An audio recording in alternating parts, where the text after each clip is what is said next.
right, good evening, everyone.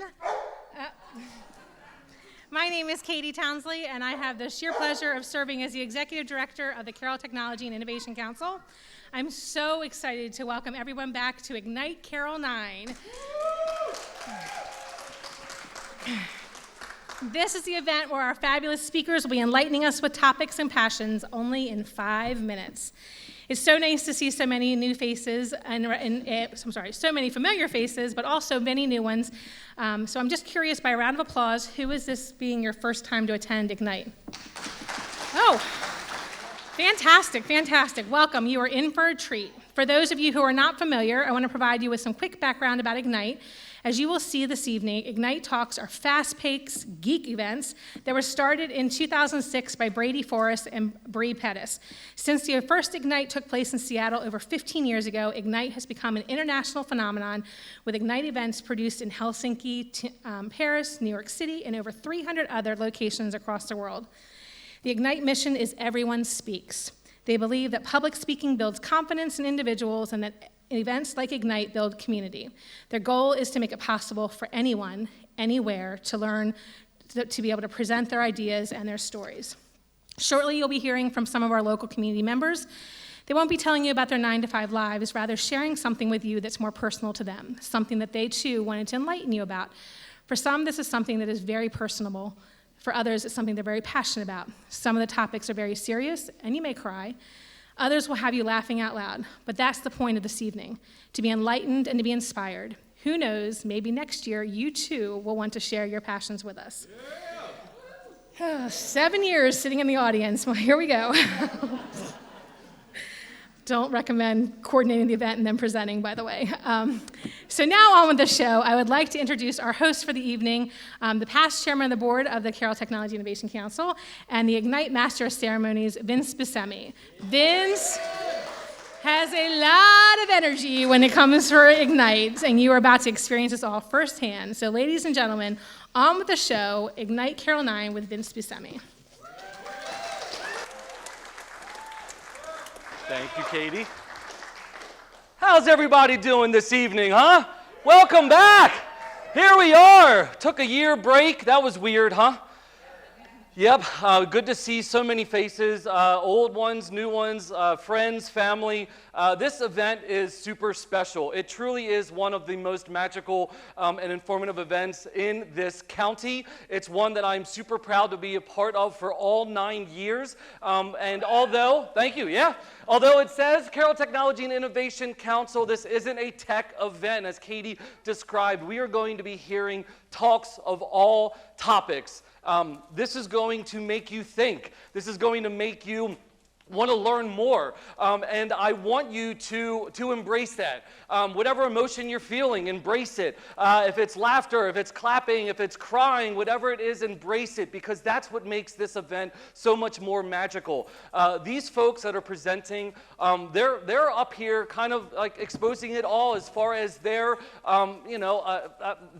lives. It's like their experiences. It's what they're passionate about, and so we certainly are looking forward to hearing all of them this evening. We do have a few things that we just want to get out of the way before we kick things off. Again, Katie is the executive director, past chairman of the board here, Vince and MC. You can tweet at us, you can Instagram us, you can use the hashtag IGNITE Carroll at the Carroll Tech Council. All of that, feel free to share.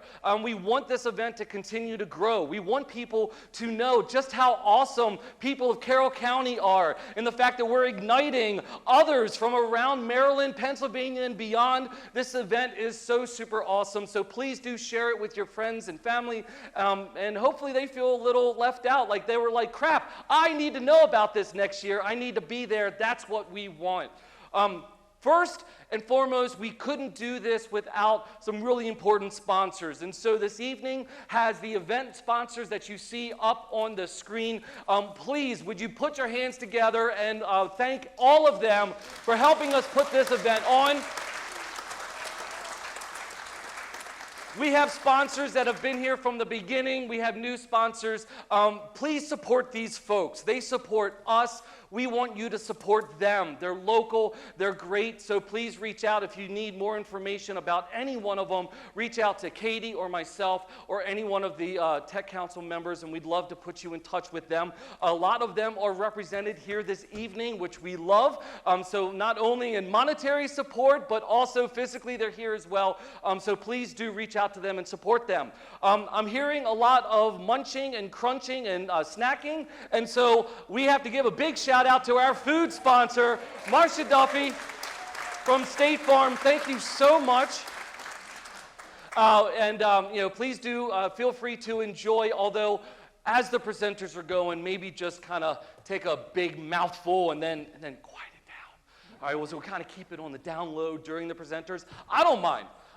Eat. Go ahead. Eat your pretzels. Go ahead and crack that bag and crinkle it. That's cool with me. All right, but the presenters, let's keep it on the down low, all right? Let's make sure that they don't have any distractions. Also, a big shout out to the latest sponsor at the 11th hour. Please put your hands together for Kevin Brown of Quantum Internet and Telephone, who is our bar sponsor. Thank you so much, Kevin. He recognized that this event is always a little bit better with a little bit of alcohol inside of us. So thank you so much, buddy. Really appreciate your support. He is a longtime member of the board of the Tech and Innovation Council. Kevin, how many years has it been for you? We're a ton. Is it a ton? Is that? Maybe from the beginning. Maybe only Josh Cohn is the only other, maybe, and Denise Beaver. You three probably have represented a majority of folks on that board of directors. So thank you again, Kevin and Marcia and all of the other sponsors. We really appreciate it. Now, what is IGNITE? What you are going to experience is every presenter has 20 slides that auto-advance every 15 seconds for a total of 5 minutes. The motto is enlighten us, but make it quick, okay? So we have a couple of pointers and ground rules for folks presenting. So for the speakers, yes, the slides auto-advance, okay? They don't stop. I will not stop them. So if you stumble, take a quick breath, gather your thoughts, and jump back in. Don't keep trying to make a point on a slide that's 4 slides ago. Just move on with the presentation, okay? All right, so just keep going with it. You're going to be fine. We're going to get it. Only one time did we have a speaker not finish in 5 minutes. He was stuck on slide 3 out of 20. That was our first event, and that hasn't happened since, thank God. So it's not going to happen tonight. You guys are going to be great. Just keep on going. 20 slides, 15 seconds. When I'm introducing you, there's going to be a title slide that looks like this in this format. I'm going to introduce your bio, and then when I'm done, I will say, and please welcome. That's when you're going to come up, and I'm going to sit down. By the time I sit down, I'm going to look up just to make sure that you're ready to go, and then I'm hitting go. And then your first slide starts. And then all 20 slides go 15 seconds in order, and then there will be a blank black slide at the very end. If you're still talking, I'm coming up here with the giant cane and taking you off the stage.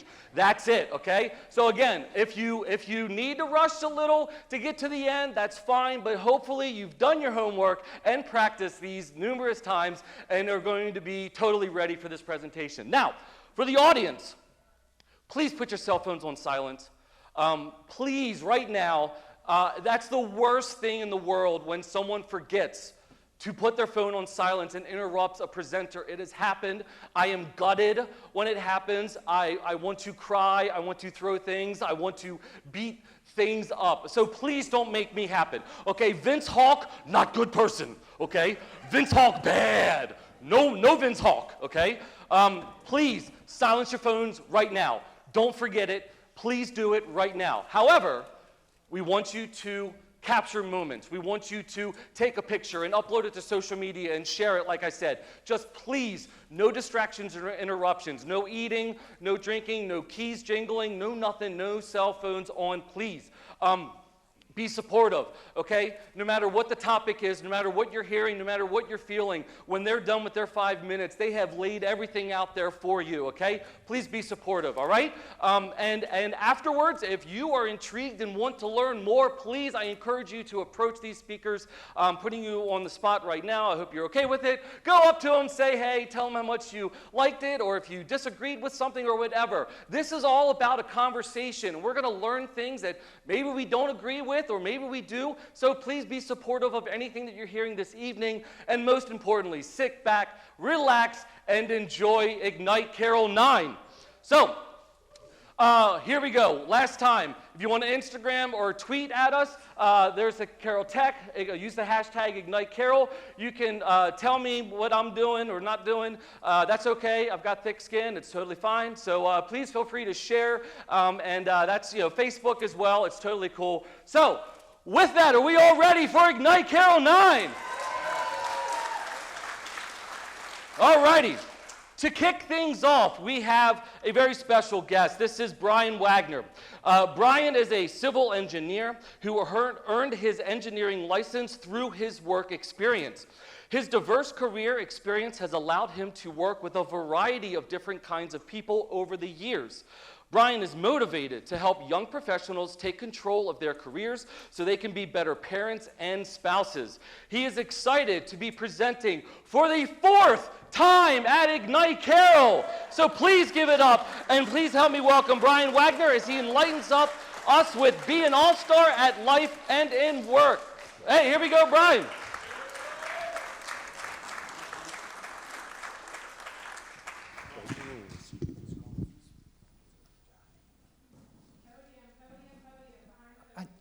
Vince said I didn't have to. All right, but I'm saying right here. So, this is my 4th time. I'm excited to be here. Of all the places I've spoke across the country, this is probably my funnest and favorite event. Tonight I want to talk about success, but before I do, let me give you some context. I imagine we've all worked with someone, managed someone, or even been someone that simply didn't work out. And either by their choice or management's choice, they moved on to do other things. But then you find out that with time, they're having great success in a very similar role with a different company. And that brings me back to why. Why do some people seem to falter in one position, yet excel in a very similar position?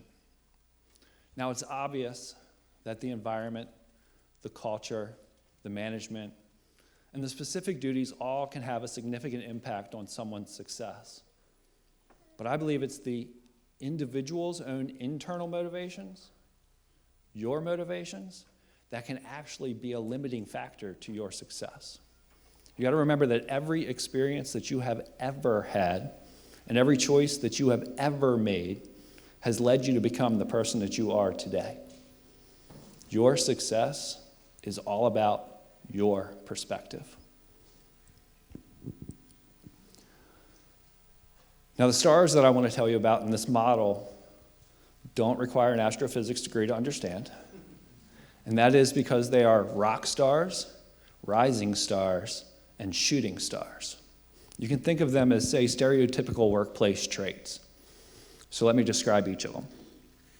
Shooting stars may come off as lazy, unmotivated, but maybe it's just that upcoming vacation or that hobby that they have that just takes away their attention from work and their focus.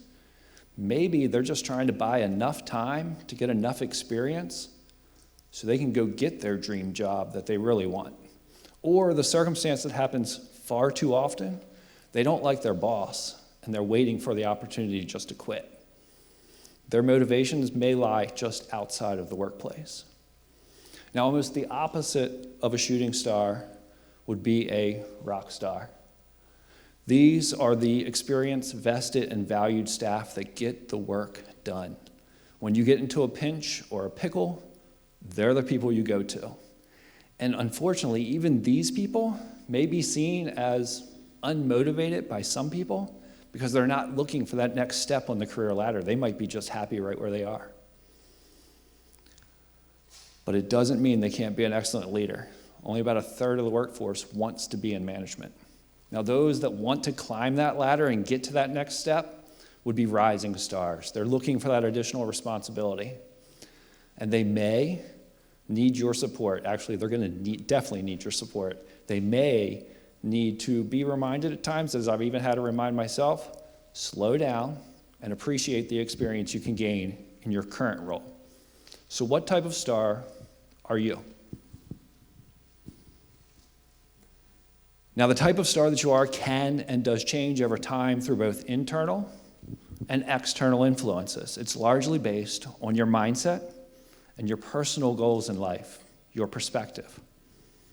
Now, to make this model work, we want to work towards the center of the circle, and in doing so, we take into account productivity, responsibility, and trust. Encouragement, engagement, training, that can all improve productivity and even responsibility. But trust is earned between individuals over time. And reaching this level creates the opportunity for you to become an all-star in someone else's eyes.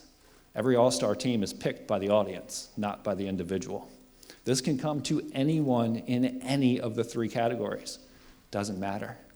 Recognizing and appreciating the type of star that you are, as I imagine you're thinking about different times in your career where you've probably been more than one. I've definitely been all three. It will empower you to be a better employee and a better manager, but if you take these principles and you apply them to life, I guarantee it can help you be a better friend, parent, and spouse. So I want to do something real fun right now. I want to imagine that we're at a rock concert. I want you to take out your phones, because I believe each and every one of your stars. I want you to turn on the flashlight, and as if we were at a rock concert right now, I want to see where all the stars are sitting tonight. So look around. Thank you. Yeah.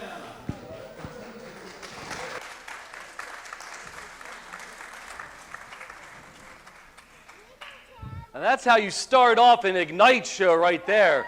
Way to go, Brian. We are all rising stars. I believe that. That was awesome. All righty, on to our next presenter.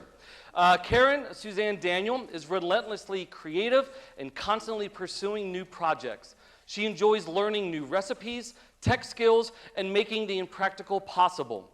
Karen lives in Winfield with her partner in mischief, 3 of her 4 children, 7 survivalist chickens, and way too many bees. She is a licensed nutritionist and experienced design specialist at Carroll Community Public Library's new teaching kitchen and maker space, the Exploration Commons at 50 East. And that's where she enjoys inspiring people to try something new every day. So please help me welcome Karen Daniel as she enlightens us with Try New Things.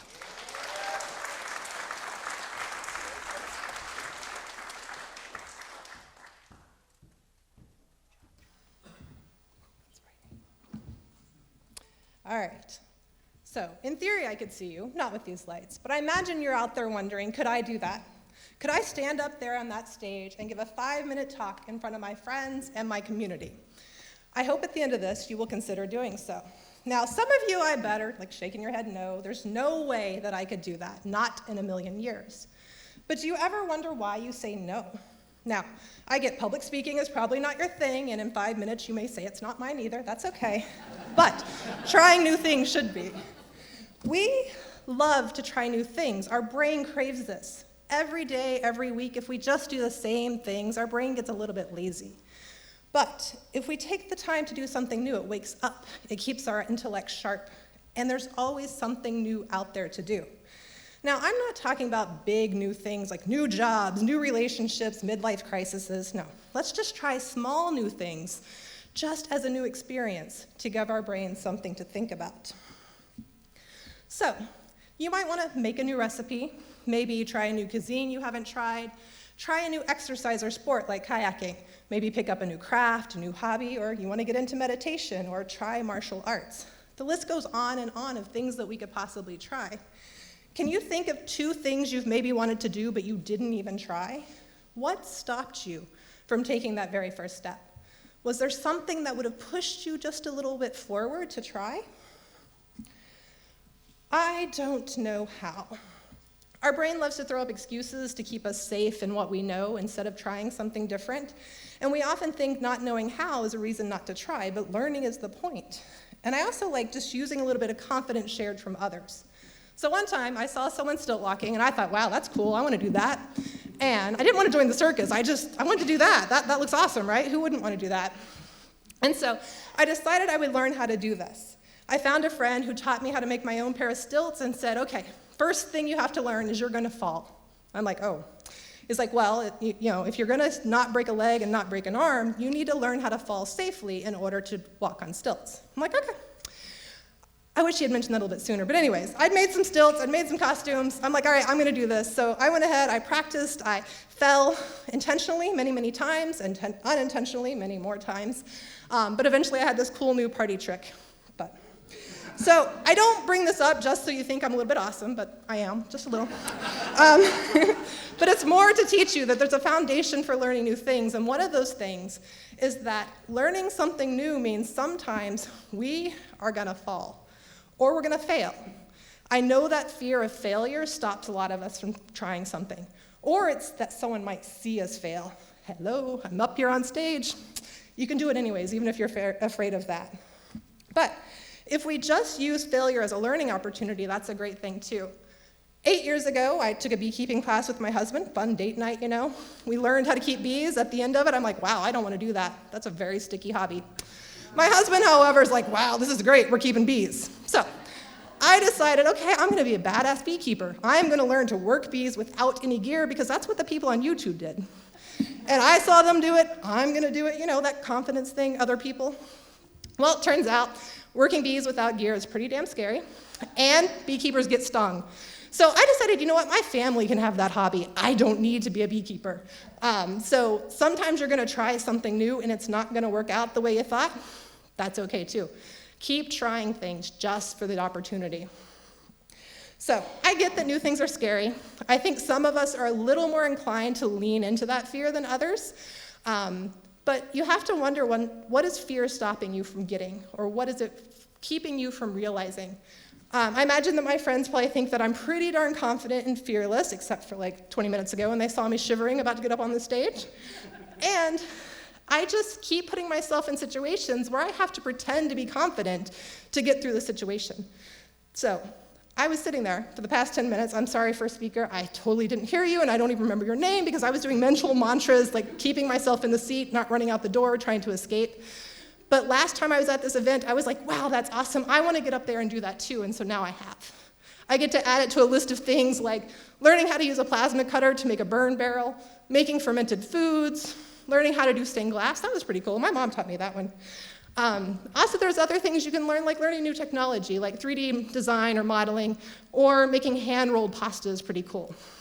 And these new experiences may lead to new things. Like, I now get to teach people how to do awesome stuff every day. What new thing can you say yes to?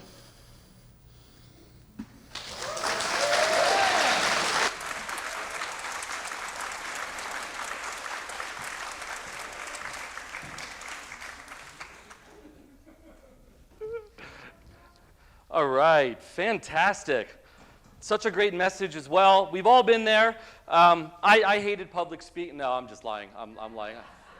Yeah, I've done this ever since I was a kid. So yeah, it's kind of a sickness. It's weird. I can't explain it. But yeah, for anyone looking to try something new, this is a really phenomenal experience. And Karen, I thought you did a fantastic job. So thank you again.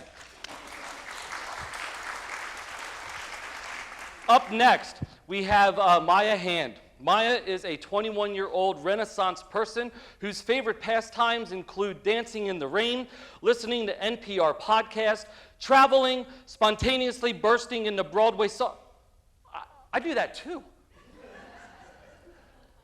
Valjean, at last we see each other plain. Right? Who? Les Mis? Oh, in the greatest Broadway musical of all time. I'm sure you do it much better than me. Okay, where was I? Oh, you also embrace good food with a meditative mindfulness. Maya credits a lot of her personal development to the International All-Girls Boarding High School that she attended in Stevenson, Maryland. Maya has danced semi-professionally, worked with grads and postdocs in a UVA chemistry lab, learned Mandarin Chinese, and met inspiring female activists, including one of Desmond Tutu's daughters. She currently works at the Westminster Starbucks, that's where I knew you from, and is a part-time student at Carroll Community College with interest in neuroscience, nutrition, exercise, and artistic movement. She plans to pursue a health and wellness related career. So please help me welcome Maya Ham as she enlightens us on ADHD. Welcome, Maya.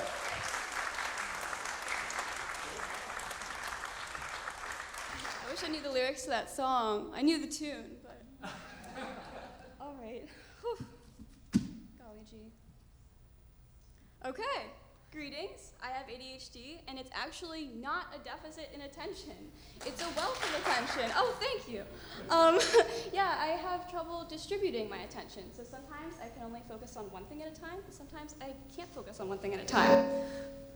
So to clear some things up, because I know that there are a lot of myths about ADHD going on around there, it's not just forgetfulness, everyday stress, and distractibility. Those are human things. They're not actually ADHD-specific things. ADHD includes executive functioning challenges. Executive functions of the brain include prioritization, sustaining attention, transitioning between tasks, regulating emotions, and working memory. In neurotypical brains, executive functioning finishes developing between the ages of 21 and 25, but with people with ADHD, it finishes developing around the age of 28, and it's still impaired. Ugh. So, time blindness. ADHD brains, thank you guys, experience time differently than most. In high school, I seriously could not feel a difference between 15 minutes and 45 minutes. And when I tried to use a timer, the digits counting down in my head, the mental image was so distracting. Emotional dysregulation is a thing. Imagine you get really fired up about something and you feel like you want to punch a wall. Your amygdala sends messages to your cerebral cortex to pause and take a breath. And the same thing happens with ADHD, but it's delayed, so it might be that your hand hurting happens before your diaphragm filling. Okay, well, here we are, response inhibition. Oh, well.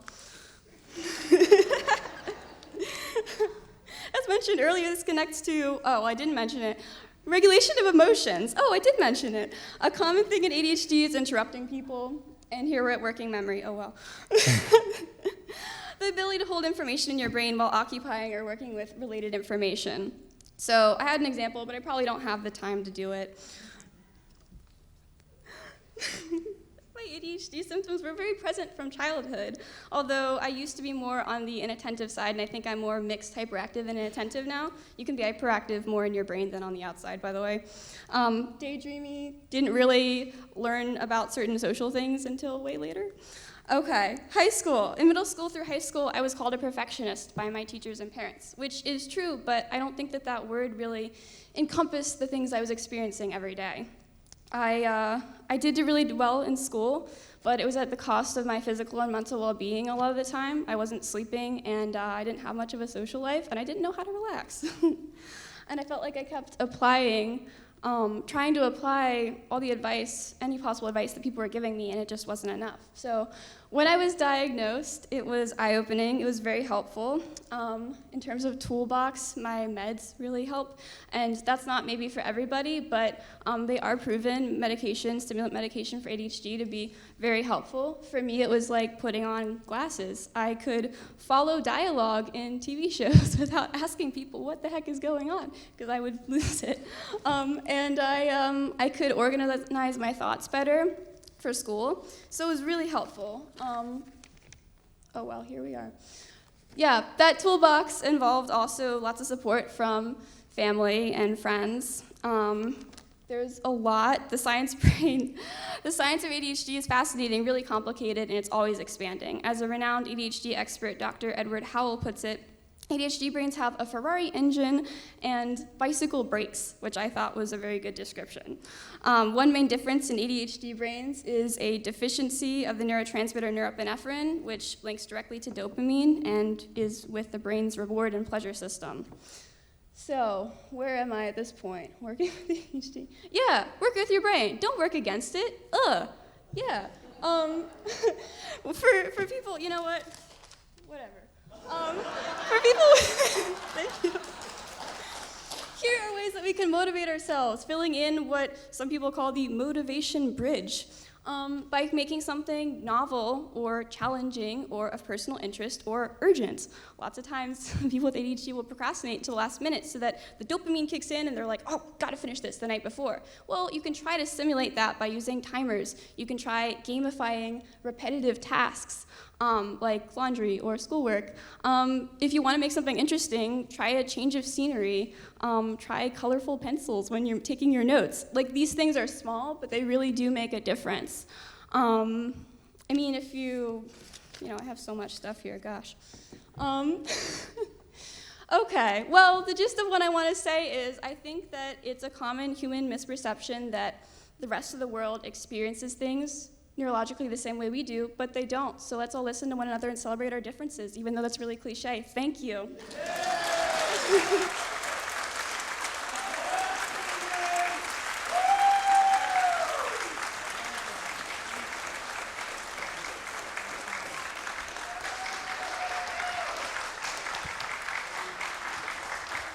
Oh, hey, Maya, you took my notes.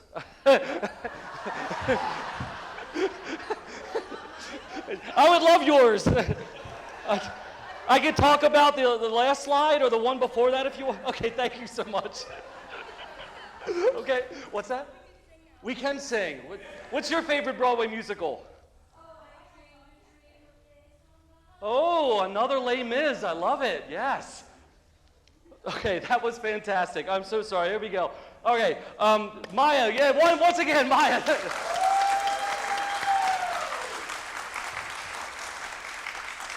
I love this event. I absolutely love this event in so many ways. So thank you for telling us your story, Maya. That was wonderful. Our next presenter, Graham Dodge, is an award-winning, mission-driven entrepreneur and patented inventor with experience raising venture capital and launching businesses. As the executive director of Magic, he oversees workforce education programs and economic development initiatives right here in the city of Westminster that spur innovation and entrepreneurship. He is the father of 5 kids and an Adirondack 46er, having climbed all 46 of New York's Adirondack high peaks. Well done. You got a badge for that, didn't you? That's really awesome. So please welcome Graham Dodge as he enlightens us on the Entrepreneur's Dance. Graham.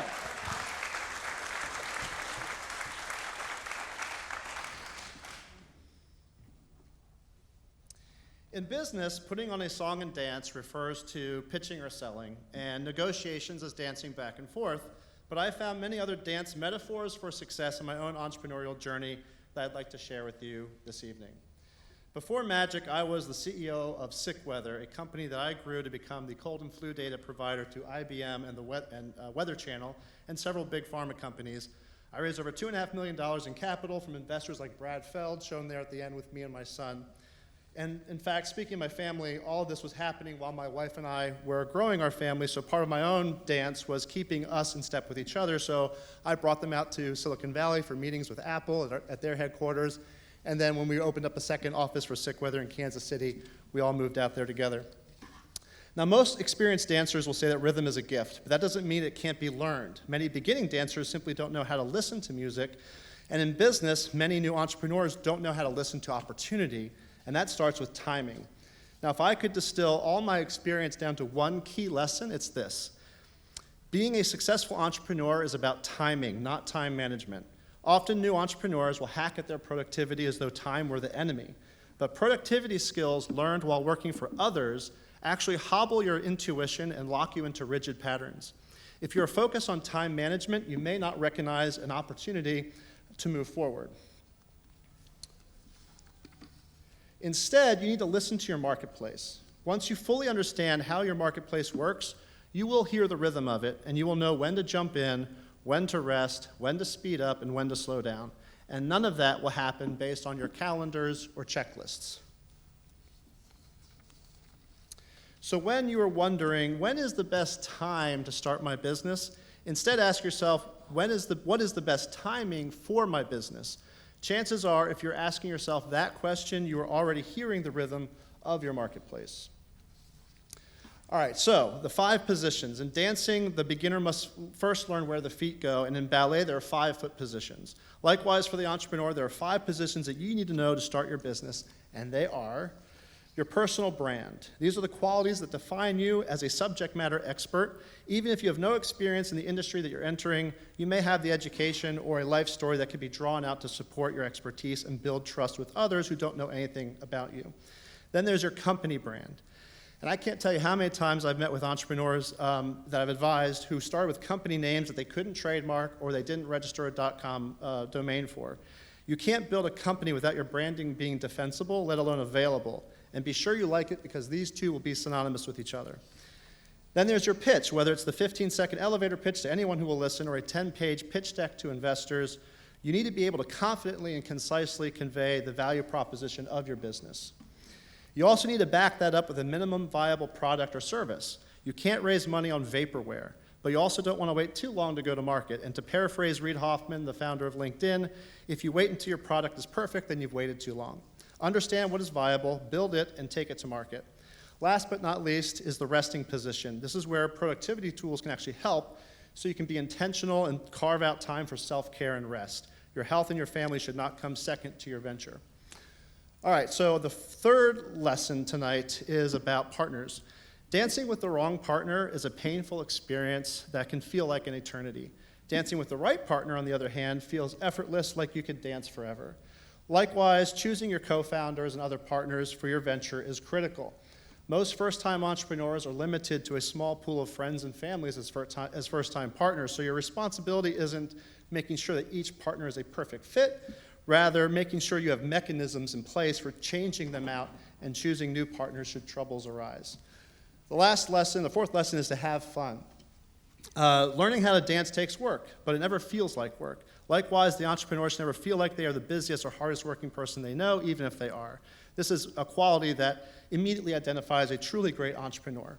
Now, you may have heard the saying, dance like nobody's watching. It's often misattributed to Mark Twain or Buddha, and while its thesis seems like folksy ancient wisdom, its earliest reference is actually from a 1987 country song called Come From the Heart.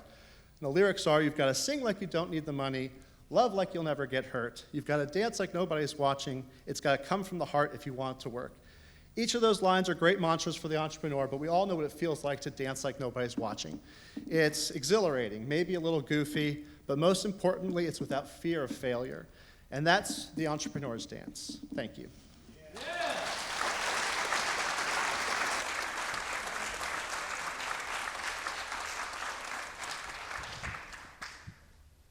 Thank you so much, Graham. That was awesome. Lots of great nuggets of information in that one as well. I love this event. I can't stop saying that because it's true. Okay, next up is Diana Flores. I just wanted to point out as well, I hope you've been noticing, we have included, when the presenters ask us to, a Twitter or Instagram account if you wanted to share a specific photo for them. It's included right up there. I just happened to notice that one. Graham's was Graham_Dodge. Just pointed that out for future presenters. So Diana Flores is a recent graduate of Winners Mill High School and a freshman at McDaniel College. Yeah, McDaniel College! Where she is studying psychology. Diana has lived in Carroll County for the last 7 years and has spent much of that time advocating for mental health and working to reduce the stigma by spreading hope. Named the 2020 Student Champion of the Year on behalf of the Children's Mental Health Matters campaign, Diana was featured on the Today Show, highlighting her work in school communities, supporting students with their mental health challenges, and especially during difficult times like a pandemic. Today, Diana is continuing to speak out about her own mental health and is exposing the reality of what happens behind closed doors.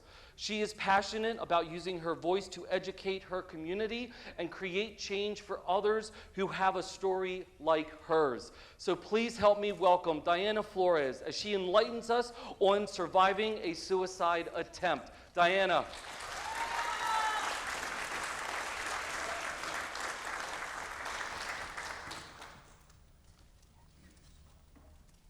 Alrighty, so this was really serious. You know, you could have died.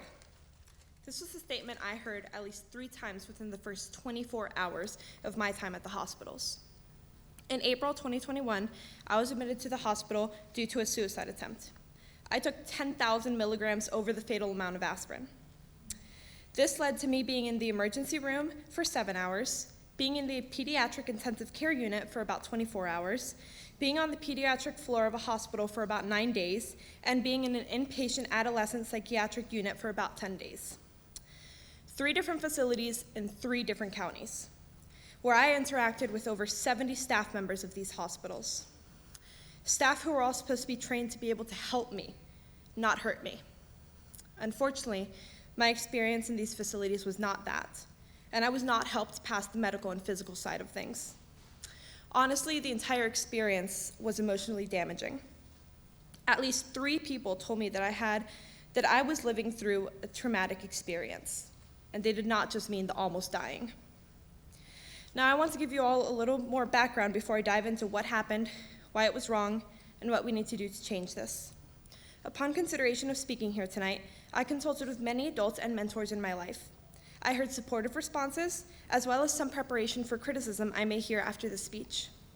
I may have only just turned 18 this August, but I can tell you that I have dedicated countless hours to researching this, attending trainings about this, working with people my own age and much younger in professional and informal settings about this, and directly learning from people more educated than myself on this topic and many similar topics.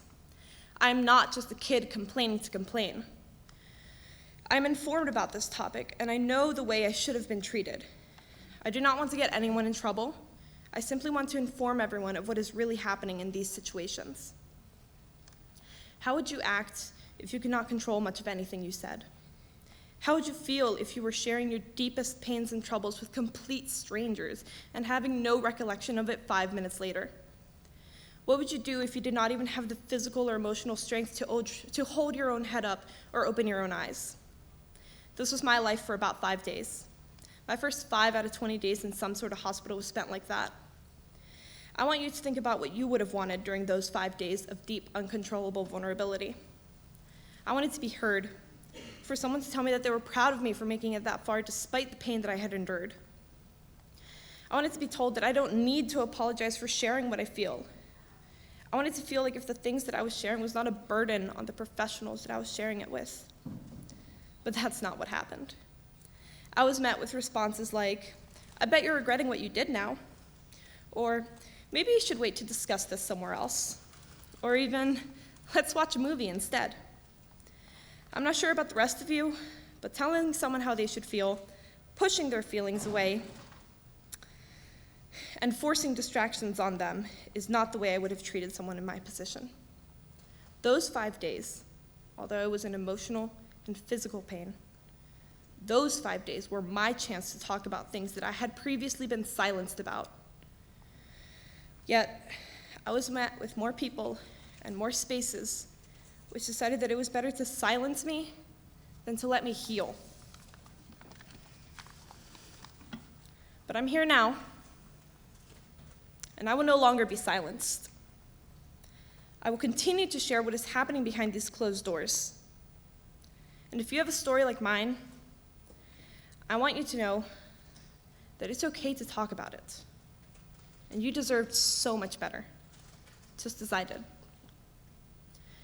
We have to do better than this. People in my position deserve to be treated so much better. So much better than how I was treated. Professionals in this field need to be more empathetic. I know they're educated. I know that. But they're not empathetic. They were not empathetic towards me. We all need to be more educated on this topic and apply that knowledge and that empathy. Because when you do, You will help someone for the rest of their lives. You will impact them.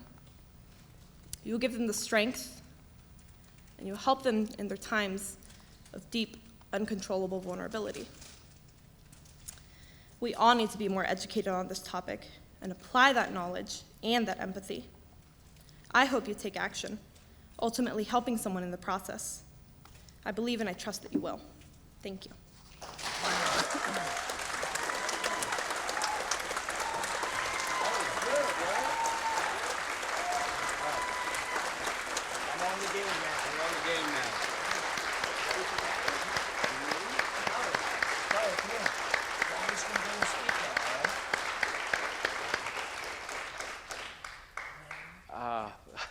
Again, I love this event. That took incredible courage, and this event is better because you are here, Diana, okay?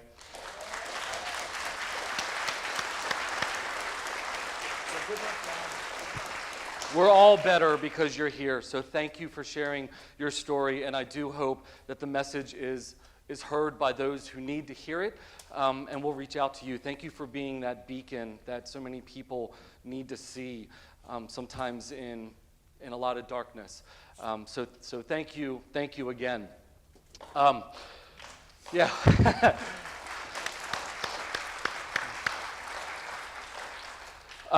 Our next presenter for IGNITE Carroll 9 is Ross Albers. Ross is the founder of Albers and Associates. Albers and Associates is a personal and professional development company that happens to practice criminal, family, and personal injury law throughout Maryland. Ross lives right here in Westminster with his wife, Emily, and his 3 daughters, Tilly, Charlie, and Gracie. So please give a big, hearty welcome to Ross Albers as he enlightens us with Dream Big, Take Action, and Be Relentless. Ross!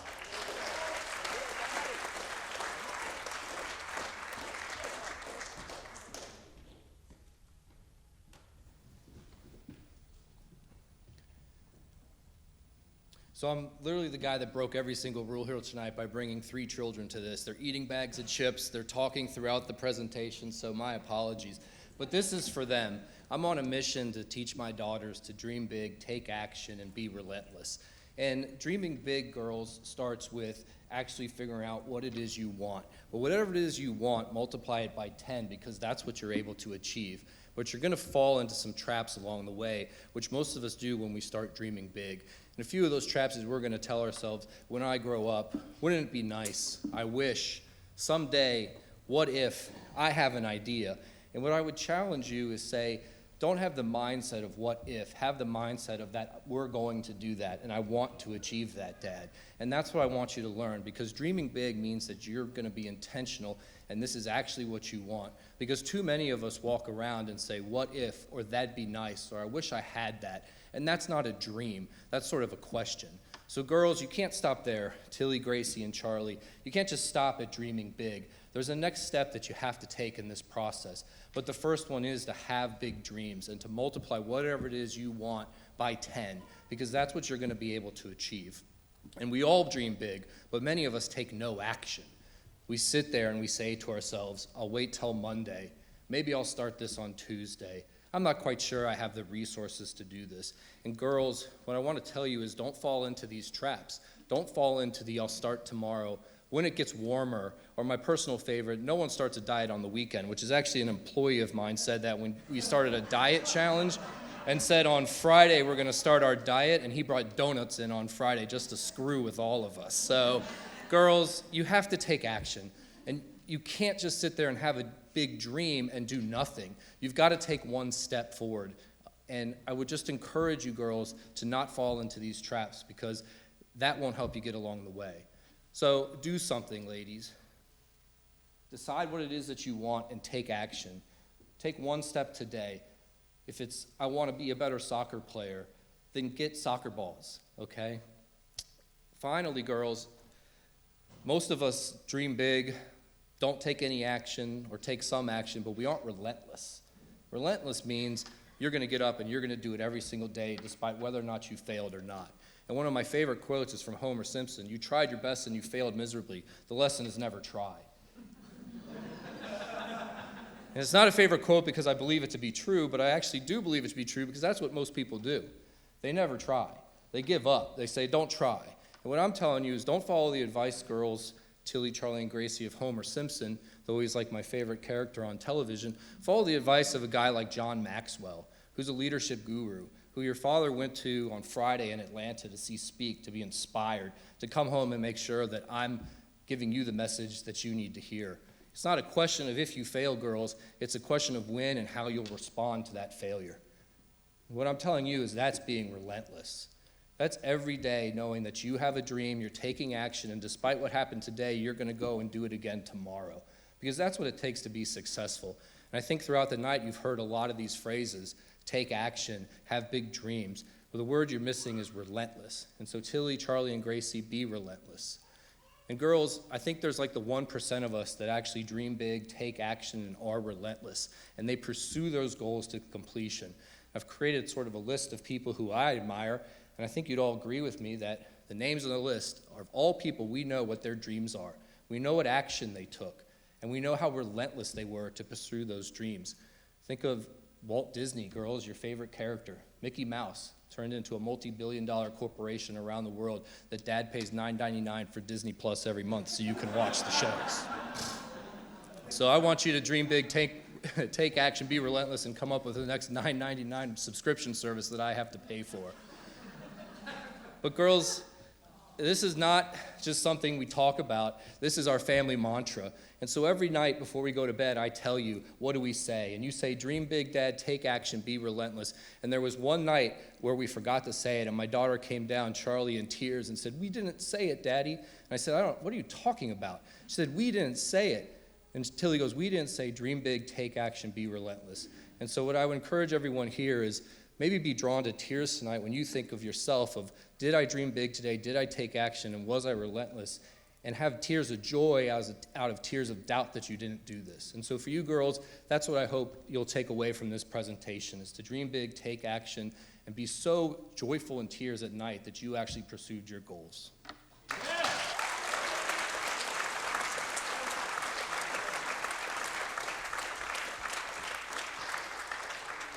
Excellent job. Thank you so much, Ross. And on a personal level, ironically enough, I hosted another event here, the Biz Challenge, at the end of August, and that was on a Thursday night, and I watched the replay the next day, and I was planning on going on a diet on September 1st, and that was August 28th on a Friday, and I'm like, no, buddy, you got to start today.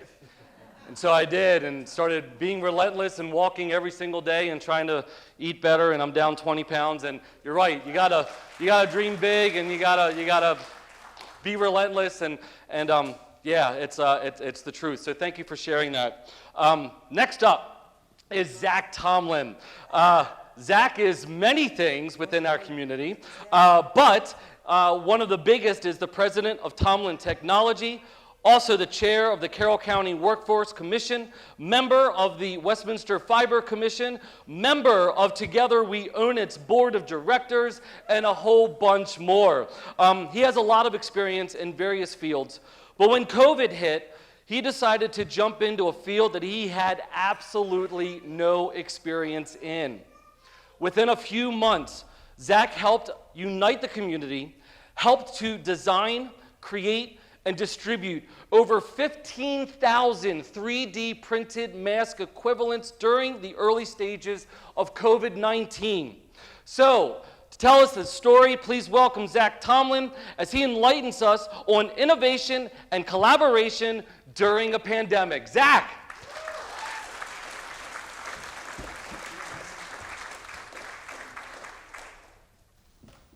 Mic check, 1, 2, 1, 2. Is this on? Are we recording? There you go. All right, so 2020 in March was looking pretty solid for me. I asked this beautiful woman to marry me, and surprisingly, she said yes. So, COVID had something else in store for us. It came on rapidly, caught us off guard, ill-prepared, and I wanted to help, but how? I mean, I'm the kid that failed biology 3 times in high school. That's no exaggeration, I really did. During the early stages of the pandemic, there was a severe shortage of personal protective equipment, or PPE. I saw Facebook post after Facebook post of people begging for the necessities, masks. It wasn't just people in the medical field that were making these requests. It was law enforcement. It was people that delivered your food. It was cashiers, anyone that was responsible for the continuity of this country. Now, masks today, you can find them everywhere, and we love to complain about wearing them. But back then, an imported KN95 like this was almost impossible to find. And if you could find it, it was like $4 or $5 each. There's something to be said when you're driving around with a case full of surgical masks and you kind of feel a little like 50 Cent, minus the body armor, the fancy jewelry, and the muscles. So like I said, I didn't know how to help until my business partner, Matt, called me and said, hey, Zach, they're printing 3D masks. You think we could do that? I was like, I don't know, man. We can sure as hell try, you know, why not? So I'm many things. I am a nerd, a rapper, a DJ, a father, an entrepreneur, husband, and a U.S. Senator in the Dr. Mars comic series. Yes, I am. It's pretty cool.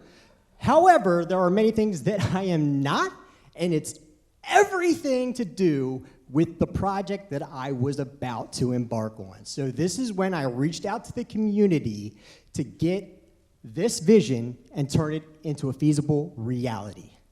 Time was of the essence. I had no idea how to 3D print, but I ordered 10 immediately. When they came in, they weren't really plug and play, as you can see. So I reached out to the community and found people that could help me navigate these obstacles. Viruses? Yeah, nothing. Again, reached out to the community and sought help figuring out how I could design something that would help mitigate the risk of contracting COVID-19. Once I got that information, it was time to put it to use. I went online and many people were designing masks. There were plenty of options, but very little research on how effective these masks were. We were pioneers. One of the hardest parts of this mask was figuring out what the filtration material would be. I needed something that would keep COVID out, bring oxygen in, and the most important part, had to make sure the material was non-toxic. When I went to test the material, the sheriff's department was so kind to invite me up there and shoot me with pepper balls until I got it right. The pictures are blurry because I know you don't want to see a grown man cry. Each mask took about 4 hours to print. So we needed more printers and more people to operate those printers. So we got a collaboration of people together, and at one point in time had over 40 printers running. So we had masks, but we needed something else. We needed elastic. So hard to find. I know it sounds ridiculous, but people in the community were digging through their closets, attics, and donating any amount of elastic they could, and it really helped us get through. Now we have mass distribution. Putting the kits together was so time intensive, I didn't have time to go deliver them. So members of the community would come by my house every day, pick up the masks, and then deliver them to where they needed to go. Common theme, community. Community is everything. We could not have done this without the resources, the money, and the support. I went into debt, but thanks to the community and the donations, I broke even. So that was great. The thing I learned during this pandemic, as horrible as it was, is that when faced with a common enemy, we can put our differences aside, come together, and make things happen. That's how it's done. So I was going to do my Bane impression because I literally did it the entire time I was working on this project, but my stepdaughter's in the audience, and I feel like I've embarrassed her enough. So I'm just going to say thank you, and have a wonderful evening.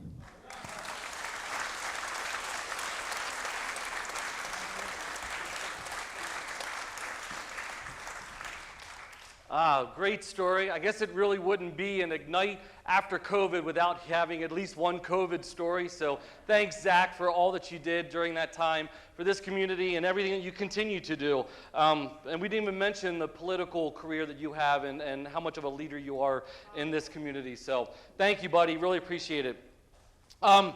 Okay, so finally, I think, yes, Katie is our last presenter before the break.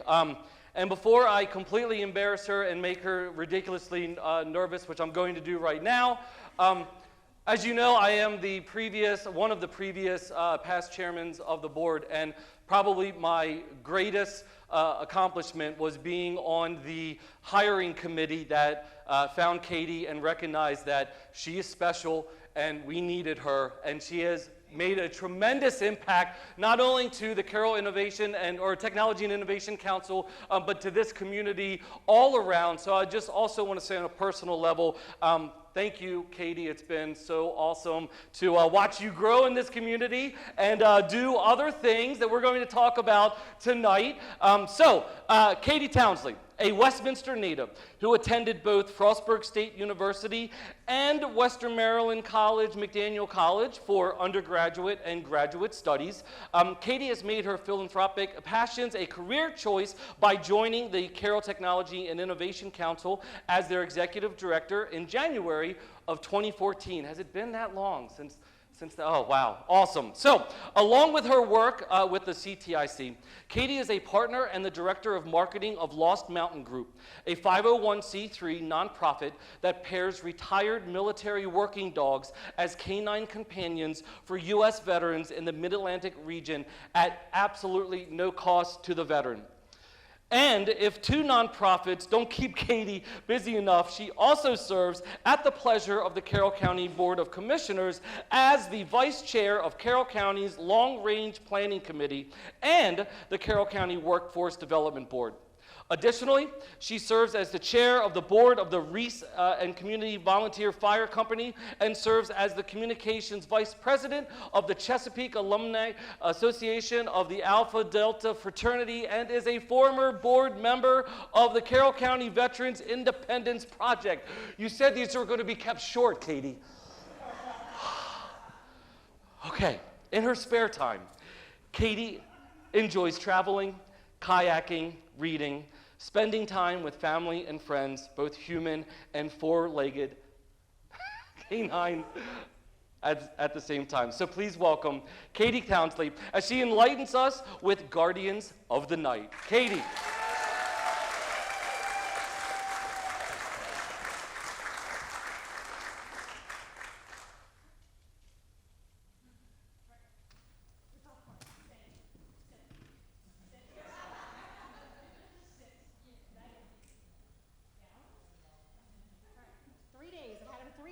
Folks. Oh God, I hope so. Many consider dog handler profession to be an art form, as there are so many things that humans must be able to interpret, and not just anyone can step into the platform to perform the job. The hours are long and the missions are dangerous and difficult, and then there are the dogs, which have distinct personalities of their own, just like humans. The practice of using dogs for hunting is not a modern concept. Ancient cave hieroglyphics depict the animals alongside humans. Archaeological digs have uncovered armor worn by dogs, and Napoleon used them as guard dogs to ward off attackers. The U.S. military first started using canines as far back as the Spanish-American War. In 1965, the Air Force prepped canine teams for missions in Vietnam. The success of these teams and other law enforcement canine teams would prompt the formation of the Security Police Dog Training Program in 1967.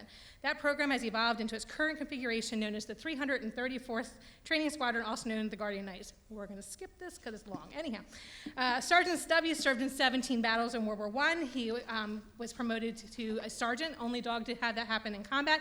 Chip served 8 campaigns with the U.S. Army in North Africa and in Europe and received the Distinguished Service Cross, Silver Star, and Purple Heart. Sadly, these awards were later taken away due to armor policy preventing the official accommodations of animals. Conan was the special operations dog in the ISIS terrorist leader attack in 2019. Fast forward to Vietnam, a totally new environment and job description for these fur missiles. These four-legged friend soldiers were so hated by the Viet Cong that they were attracted a $20,000 bounty for their capture. When we exited Vietnam in a hurry, the military working dogs that served our forces so admirably and saved untold lives were left behind, as they were classified as surplus equipment. Despite the pleas from many handlers who are willing to pay for their dog's flight home, the military would not permit it. Of the roughly 4,900 canines utilized in Vietnam, approximately 2,700 were given to the South Vietnamese Army, and a staggering 1,600 euthanized. The Vietnam War Memorial features the names of 300 canine handlers as well as the names and serial numbers. Oh, wow. Okay. Anyhow, in his prime, Robbie was one of 1,400 active duty dogs trained by the Department of Defense. At 8 years old, he retired. Like so many others, Robbie's last handler fought to keep him. However, due to protocol, Robbie was euthanized.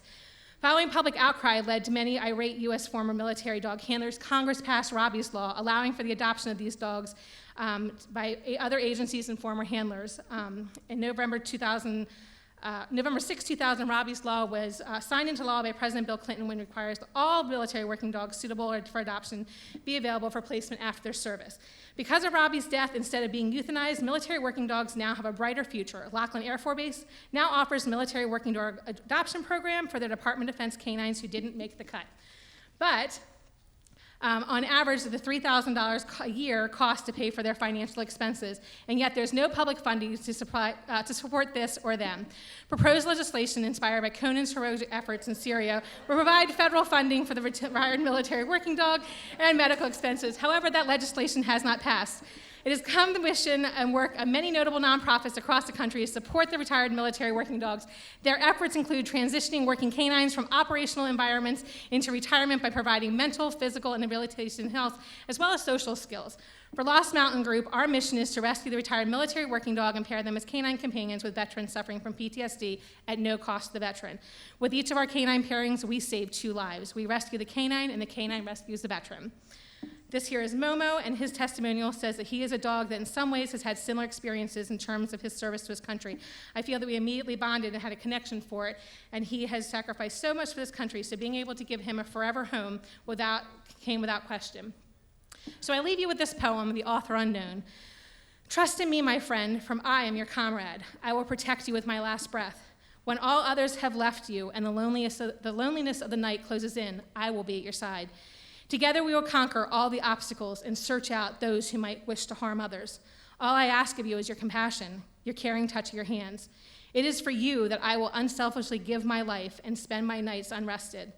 Although our days together may be marked by the passing of the seasons, know that each day at your side is my reward. My days are measured by the coming and going of your footsteps. I anticipate them at every opening of the door. You are the voice of care when I am ill. You are the voice of authority when I have done wrong. Do not chastise me unduly, for I am your right arm, the sword at your side. I attempt to do only what you bid of me. I seek only to please you and remain at your favor. Together you and I shall experience a bond like no other like us ever will understand. When outsiders see us together, the envious will be measured by their disdain. I will quietly listen to you and pass no judgment, nor will your spoken words ever be repeated. I will remain ever silent, ever vigilant, ever loyal. And when our time is done, and you move on in the world, remember me with kind thoughts and tales. For a time we were unbeatable, nothing passed amongst us undetected. If we should ever meet again on another street, I would gladly take up your fight, for I am a military working dog, and together we're the guardians of the night.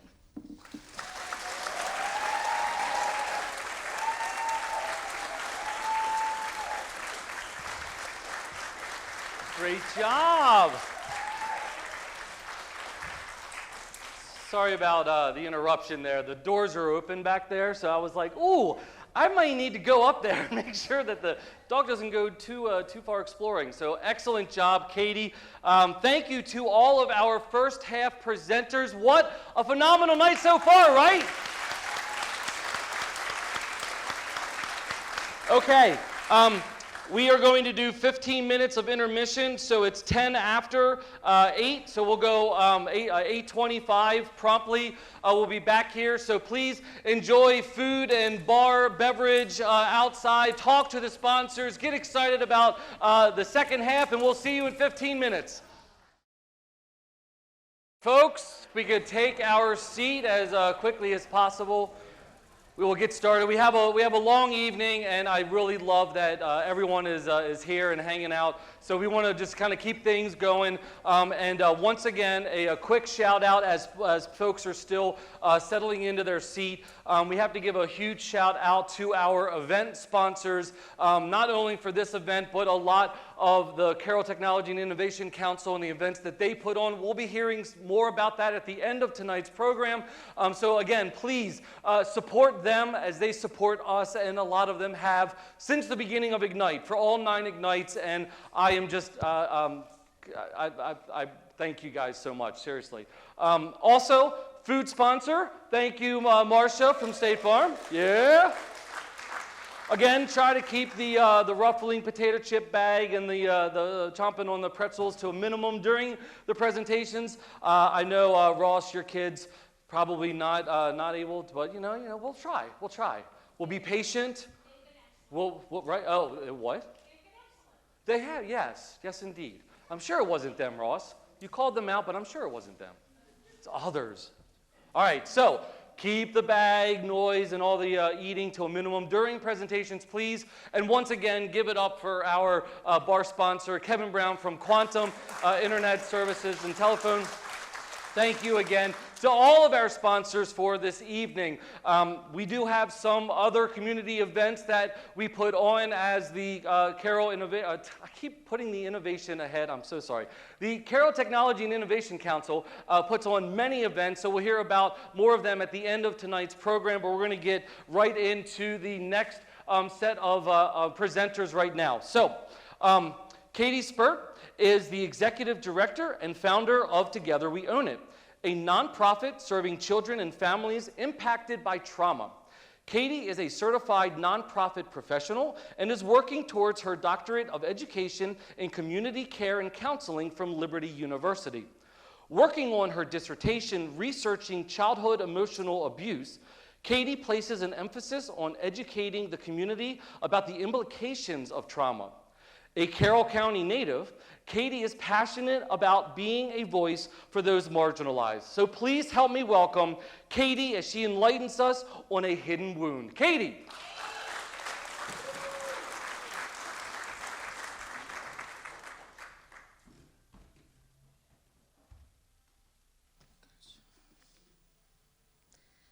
If over 40 million people were infected by a virus that caused anxiety, impulsivity, aggression, depression, vulnerability to substance abuse, and sleep problems, we would consider it an urgent public health crisis.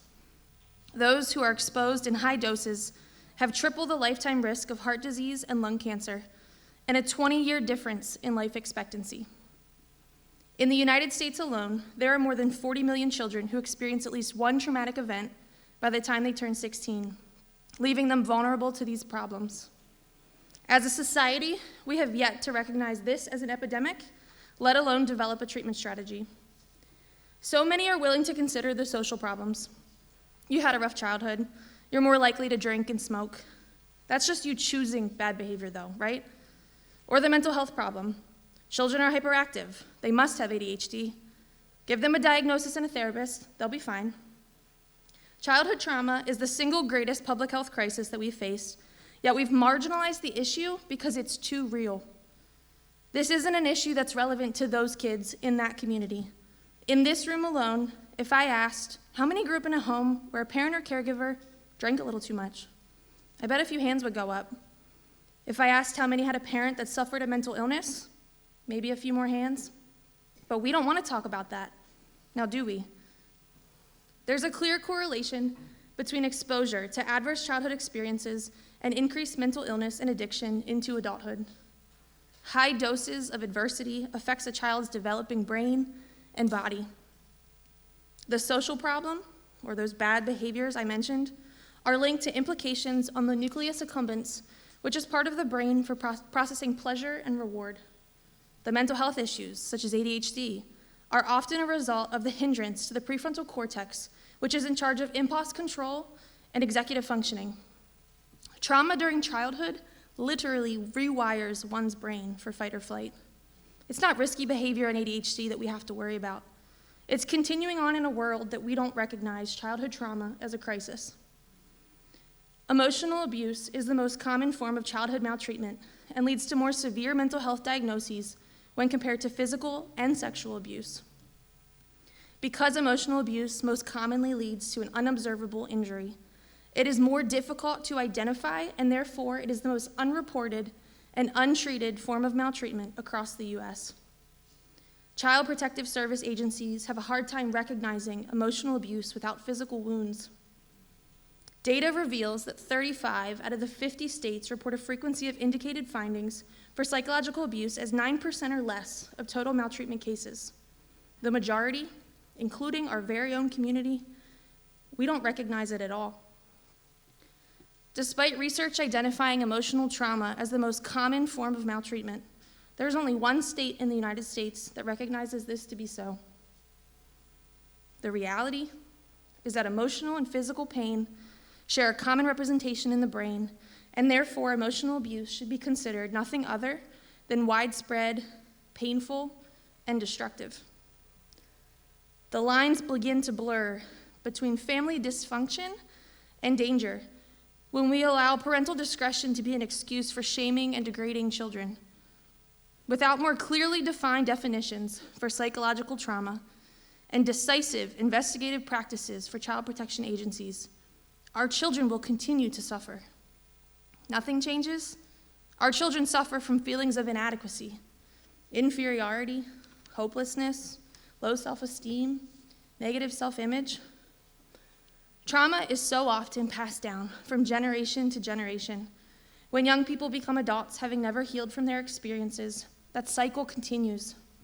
It can be silent, covert, and undefined, surfacing through nuances and inadvertently taught or implied throughout someone's life. It comes out in the way that we speak to one another, in the way that we treat each other, in the expectations that we set for one another. Uncovering a hidden wound can be raw. Exposing our flawed system can be drastic. Doing nothing can be catastrophic. But just as trauma rewires one's brain, healing does too, and healing is possible. Thank you.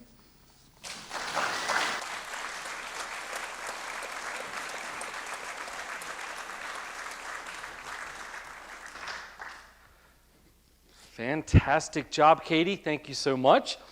That's how you kick off the second half of IGNITE Carroll 9 right there. Next up, we have Dean Camlin. Dean has lived in Carroll County since 1978 and has been a licensed architect since 1986.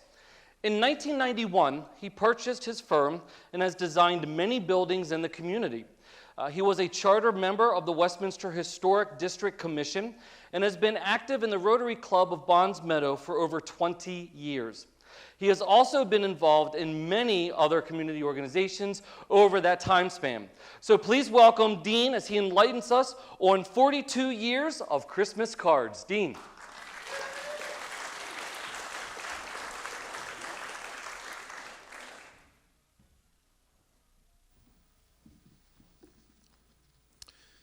In October 1979, shortly after I moved to Westminster for an architectural drafting position, I witnessed this amazing sunset over Western Maryland College. It was the inspiration for my first Christmas card, carved from a linoleum block in my new home. Carving and printing cards became an annual tradition. In 1981, I commemorated my marriage to Kathy. The card for 1982 had actually been carved by my architect grandfather many years earlier. Each year brought a different design and theme. I'm glad now that I made sure to add the date in case I later forgot when they were done. 1985 brought the return of Halley's Comet. The following year showed a realistic rendering of our front door. 1987 was a year of expectation. Shortly afterward, our daughter was born. There she is. She was the subject of the undated card for 1988. And she's in the audience. In 1989, we were once again wondering what the new year would bring. And in June, the mystery was solved in a dramatic fashion. Notice where he was born.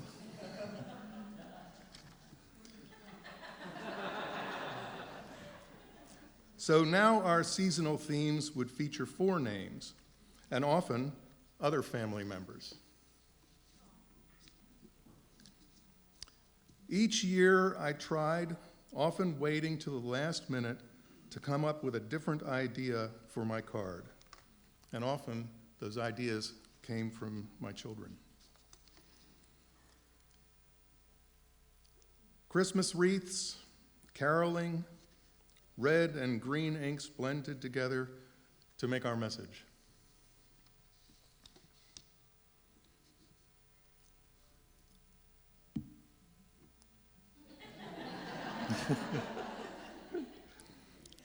Icicles and snow for 98. And the following year featured a pair of flying reindeer carved years before by Kathy's mother. In 2000, we must have gotten a kitten who was into everything.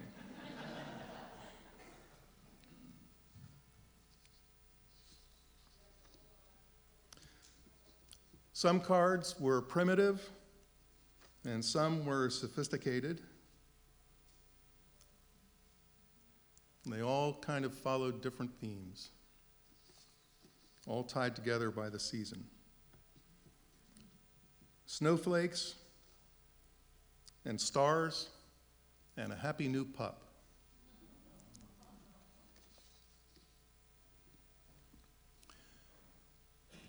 In 2009, our American Foursquare became the iconic home for Christmas. The card for 2011 was printed from a block carved long ago by Kathy's grandmother.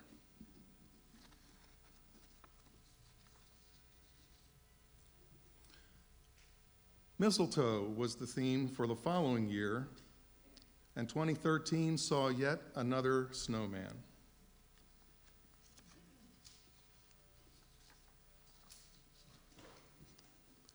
Now, in 2015, our daughter Ellie had moved out, and she was on her own, so I didn't include her stocking on the card. Boy, did I hear some comments about that. But by 2017, Ellie's boyfriend, Michael, had arrived on the scene, and so his initial commemorated his inclusion. And in 2018, I added gifts under the tree for all our animals, too. Each card starts with sketching the layout on a linoleum block in reverse. The parts remaining after carving are what gets inked. The cardstock also has to be cut to size. To get an even printing, I burnish the backside of the card with an old doorknob. Typically, I'll print up to 150 cards over several days. And, of course, this was last year's inevitable theme. This year, I don't know yet. Inspiration hasn't struck yet. Thank you.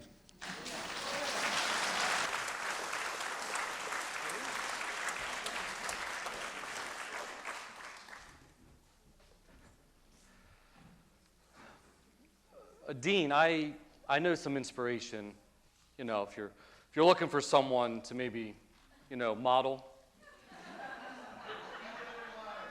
With the clicker at IGNITE, right? Someone snap that picture and send it to him, please.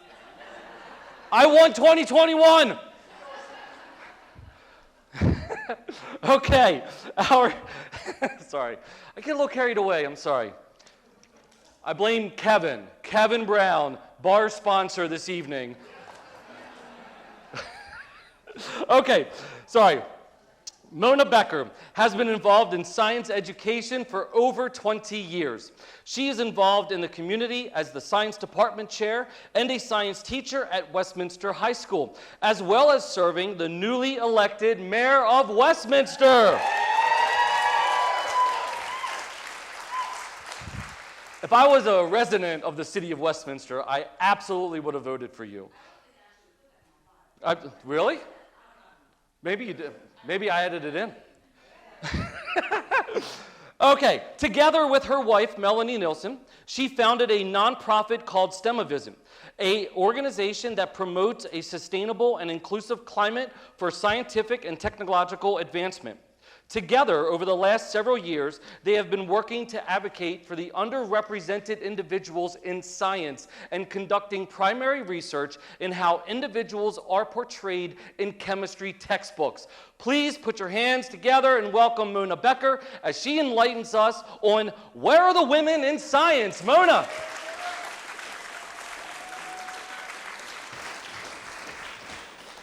Welcome to Westminster.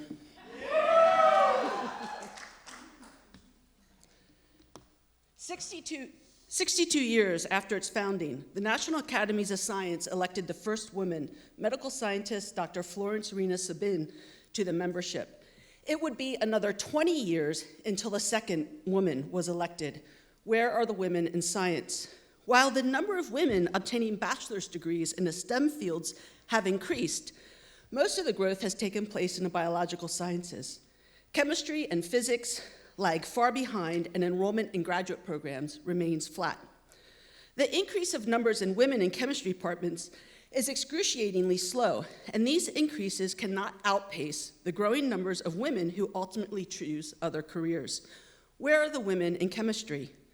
To address this question, myself and Dr. Melanie Nilsson undertook a multi-year ongoing study of introductory chemistry textbooks, published between 2016 and 2020, used for 2-semester introductory chemistry courses at U.S. colleges and universities. Textbooks provide a glimpse into the discipline, and the pages of these texts found dozens of named male scientists. These founders of chemistry were highlighted across all the texts analyzed. Not only were male scientists featured overwhelmingly in the images, but their contributions were highlighted again and again through the naming of various chemicals laws, procedures, and discoveries. When all the images of individuals across the textbooks were analyzed, we discovered that only 30% of the images were those of females. Of the images that had named scientists in the title, that number dropped to 13% who were female. What were these men doing? Well, here are some examples. They were doing science. They were portraits. They were working in a lab. They were posed with some of their equipment. They were shown as scientists, leaders, and explorers. The women, on the other hand, were shown in the vast majority of images as being helped by science and chemistry. They were athletes. They were shown in recreation. They were shown having health problems. They were not shown as scientists, chemists, researchers, or leaders.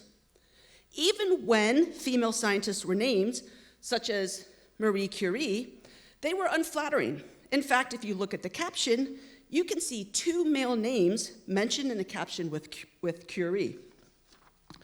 By analyzing the names of the scientists in the indices, we discovered that the names of female scientists only comprise 3% of all the names mentioned in the text.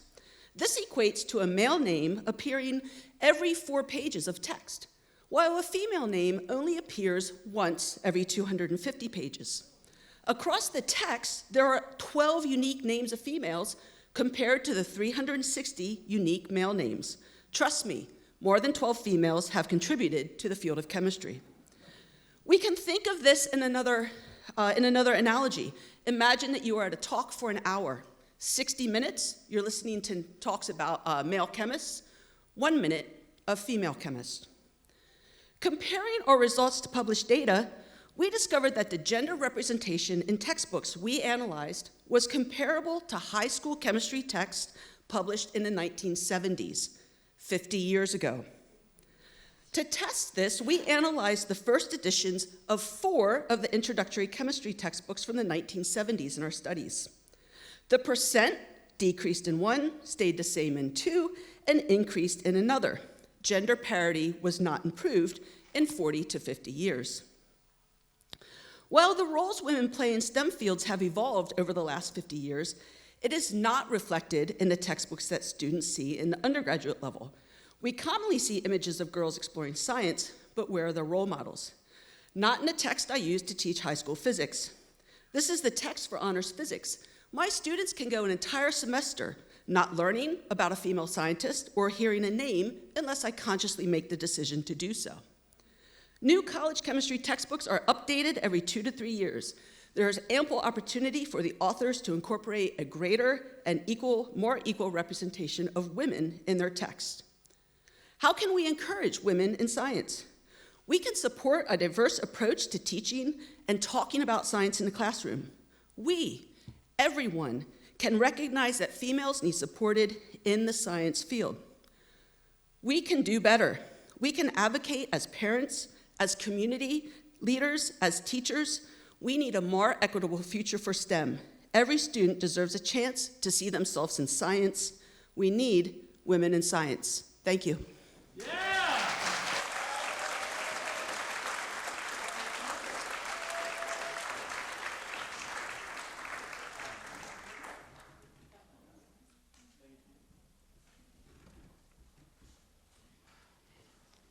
I'm going to embarrass my daughter. I am proud that Mona Becker is her teacher at Westminster High School. Thank you.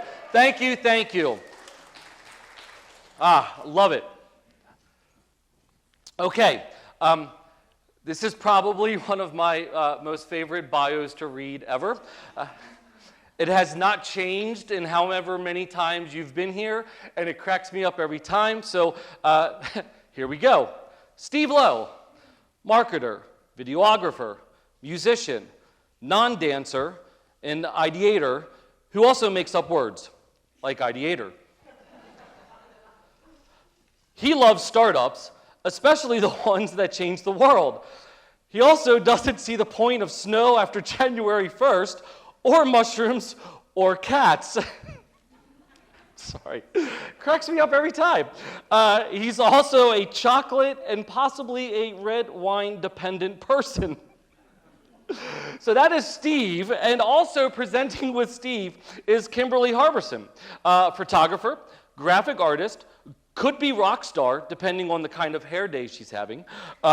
She loves craft beer, sushi, good punctuation, especially commas, which doesn't make sense because I'm reading the script and you don't get the joke in it, but it's written down. It's funny. Because it's written down. And she's addicted to chapstick. She's easily distracted. So again, it doesn't translate so well, but thank you guys so much for being so entertaining with your bios. Okay, so please welcome Steve Lowe and Kim Harberson as they enlighten us on 48 reasons why they don't believe in hell. Thank you guys. Here we go.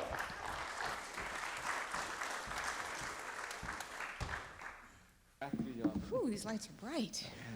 Yeah. So this is the most important issue ever. Learning new things is great. Rescuing dogs is great. But in the face of eternal conscious torment, who cares? We used to believe in hell, a place of eternal conscious torment that you go to after you die if you don't believe the right things or live the right way. But we don't believe in that anymore. We just can't. So a quick disclaimer. We are kind of taking this from what we could call a Jesus perspective. We acknowledge that there are many different ways to approach this topic.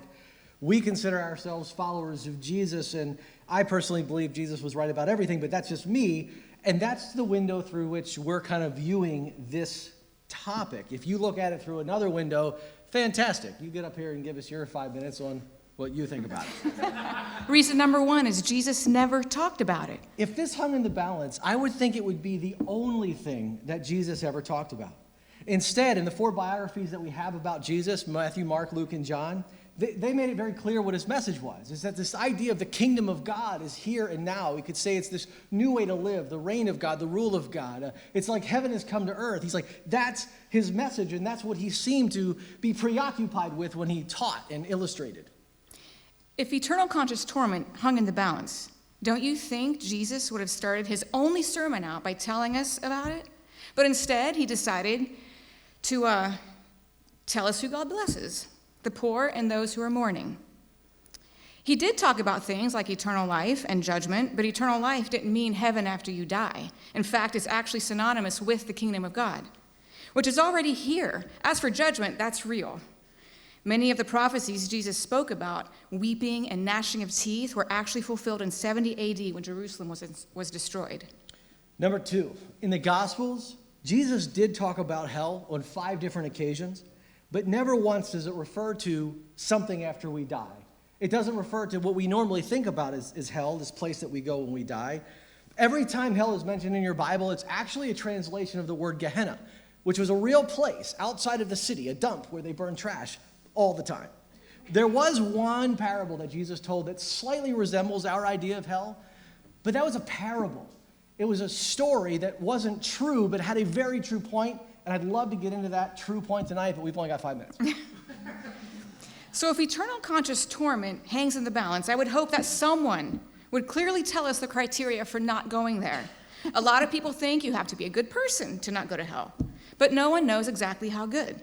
Is it 51-49, just enough to tip the scales?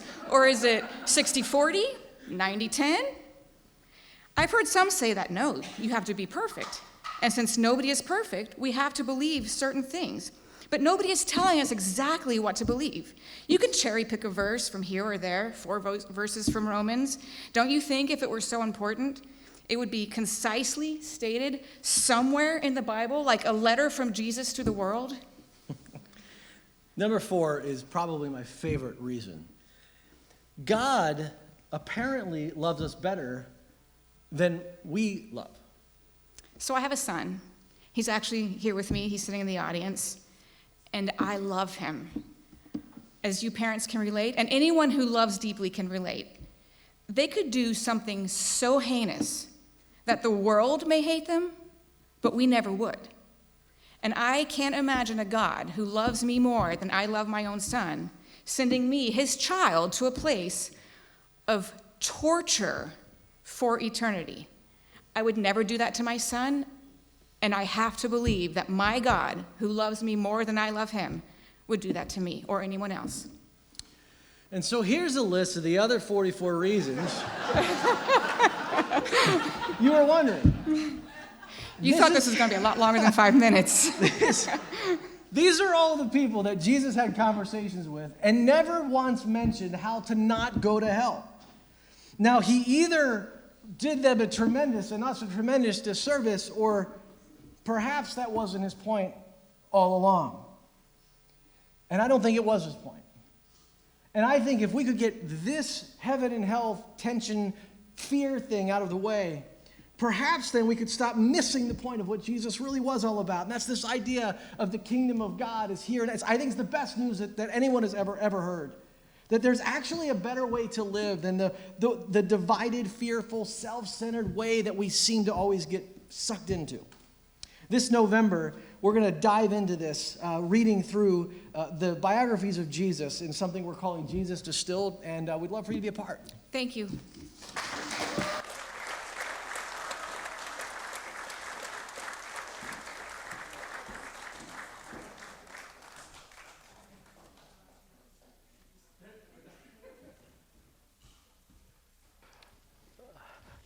Awesome, awesome. Thought-provoking, right? Something you never would have thought about, but now you're all kind of thinking about it, right? Maybe it's just me, but I hope it's the rest of us. Okay, our next presenter, Judy Veers, is the founder of Share Hope Through Art and an advocate for hope and healing. Through this nonprofit, which is under the Community Foundation of Carroll County, she shares her story to break the stigma about mental health struggles and treatment, and uses art as advocacy in hopes of preventing more suicides. Her proudest moment isn't getting married, having kids, finishing grad school, passing the board, working as a social worker, or starting a nonprofit, but the day she put herself in the hospital and chose life when she was in complete despair, suicidal with racing thoughts. She only chose life in her darkest moments, which lacked all hope because she remembered her father's words that losing a child to suicide is the worst thing in the world that can happen to a parent, which he said after the funeral of her neighbor who died by suicide in 2003. She lost 2 loved ones during this pandemic to suicide, and now wants to share publicly to anyone who will listen that the world is better with you in it. So please help me welcome Judy as she enlightens us with the world is better with you in it. Judy.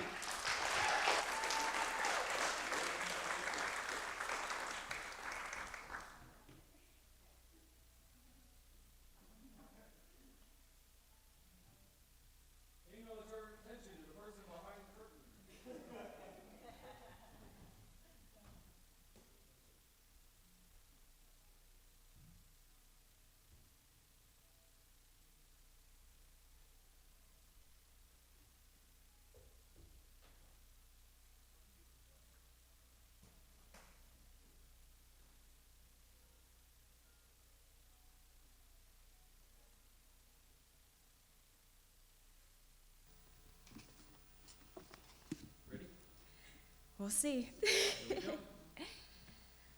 So, in the back, please take these. They're on the table. And so I'm not home tucking my kids in because I told my daughter I had to go change the world and make it a better place. Because she doesn't know this, but 1 million people attempted suicide last year in Americans.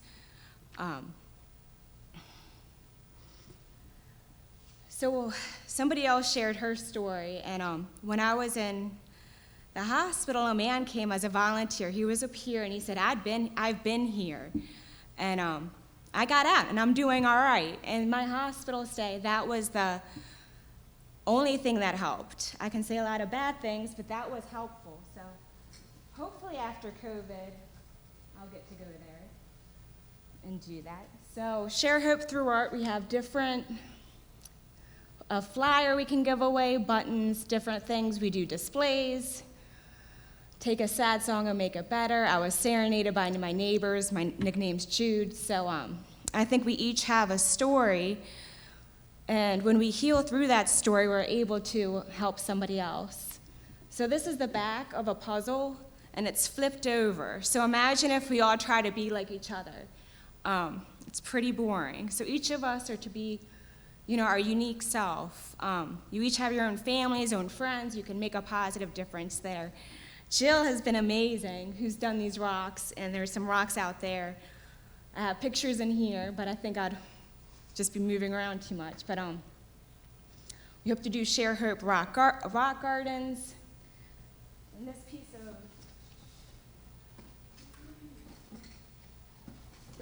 I have this piece of wood for all of you already done. It's got a drill through it. The feet are to remind you that we're each in a journey. On the top of this, it says, you can stay where you are, never change a thing, feel how you do, or you can take a step towards healing. Choose to heal, grow, love, hope. Don't give up until you have peace in your storms. We saw the semicolon earlier in the earlier speak about when you think your story is over, continue. It's not over. The 3 people that I use often, it's past, present, and future. The butterfly is just an amazing symbol because, the caterpillar never knew it was going to be a butterfly. What if the caterpillar just said, I'm done. We wouldn't have butterflies, so it's just hanging in there. And this is a symbol I've used multiple times. I actually got it copyrighted many years ago, but it's just the whole idea that we can learn so much from the past. Our present's only temporary. Tomorrow, I'm so excited for tomorrow that this talk is over. So excited. I'm so looking forward to tomorrow. So the roses you have to take care of. So it's like, even though I'm doing well, it's like I still see my therapist. And it took me 20 years of praying alone for my mental health treatment, and I finally started therapy in psychiatry in 2017, and it's been great. I'm like, an answered prayer. Come on, preach it from the pulpit. So the idea is, there's all these things, there's all these statistics, all these programs, and you know what? It's not working, because the suicide, deaths of despair rate are going up. So whatever we're doing isn't working. So I don't know what to do. So the brochure has a bookmark, and it's got you can put your contact info and give me ideas, because I don't know, but we need to be able to have the conversation and not just see something fancy. So the art's the tool to have a conversation.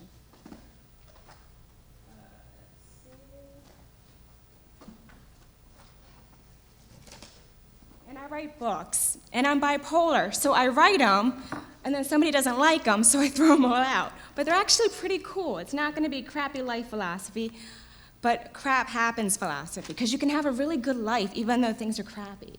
So don't give up. The interconnected theory is, let me give a shout out to Bridget's here, and she made this. And this is just beautiful. It's Apache tears, but it's a healing, grieving necklace. I make bookmarks, so this is my mom.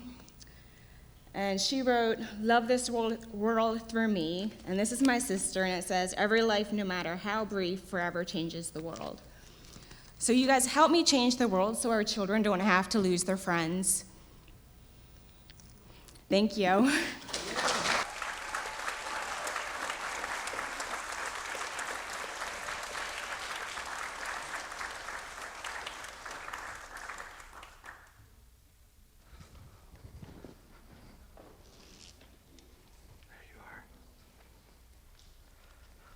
Thank you so much for sharing that. You know, every presentation, I don't know about you all, but everyone strikes me different. And Judy, you had so much content on your slides that I actually found myself more focused on you and your message. And the juxtaposition of that, when sometimes a simple word or message on a slide might be something that I'm caught on visually, I actually found myself listening more than seeing the words on the screen. And I know that there was a lot of powerful messages there, and we can replay it back. CMC, thank you, shout out to you all, the Community Media Center. You know, we're gonna have this available with the local channel and online and all, but that was just something that I was I don't know, struck by. Like I really focused on what your message was, and I just wanted to say thank you for that. So.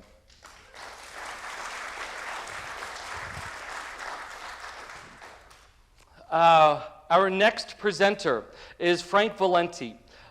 Frank is a proud Connecticut Yankee with both undergraduate and graduate degrees. Frank proudly served our country as both an enlisted service member and officer in the U.S. Navy, U.S. Army.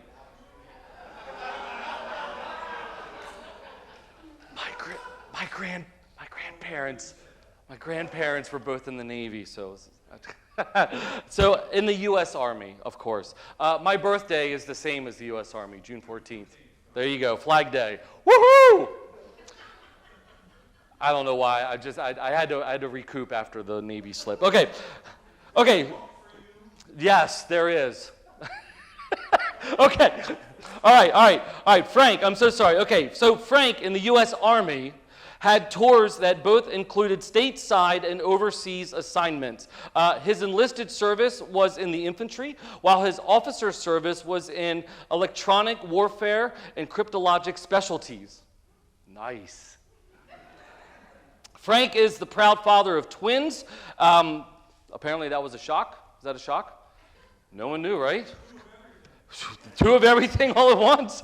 And his last Maryland State Service assignment was as the director of the Carroll County Department of Social Services, from which he retired in 2017. Since inception, Frank has served as the president of the board of directors of the Carroll County Veterans Independence Project, Inc., that is located right here in Westminster. Please put your hands together and welcome Frank Valenti as he enlightens us with the Forgotten Heroes. Frank.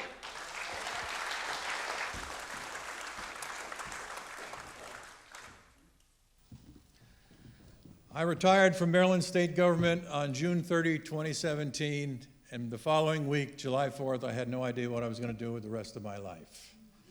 I was that crazy, that bored. A thought came to me. I remembered my Uncle Jack, who served in the Navy, and my Uncle Bud, who served in the Army in World War II.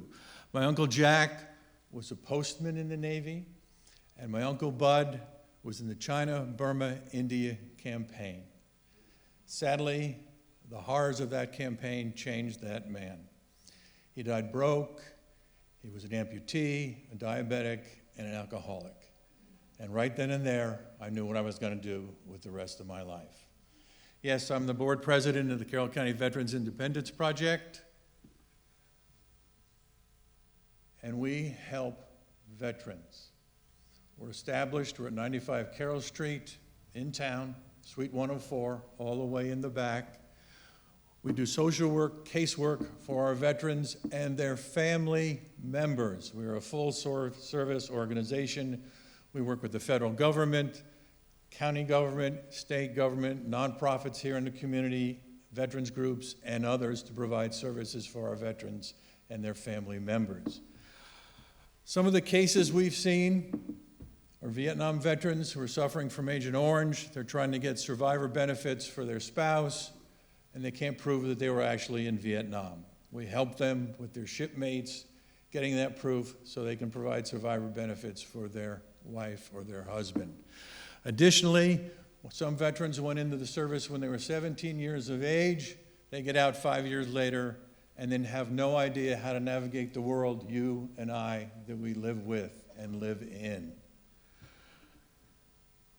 They were told what to wear, they were told where to eat, they were told where to sleep, and now nobody's telling them that, and they're back in the civilian world, and they're lost.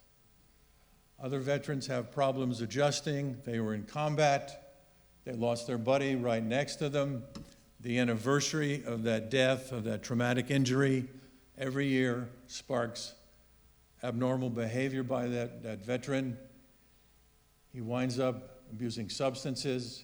He winds up getting into physical altercations. We help with getting pro bono, our low-rate attorneys, to help him with his legal issues, as well as to get him into a facility, then take care of his substance abuse issues as well.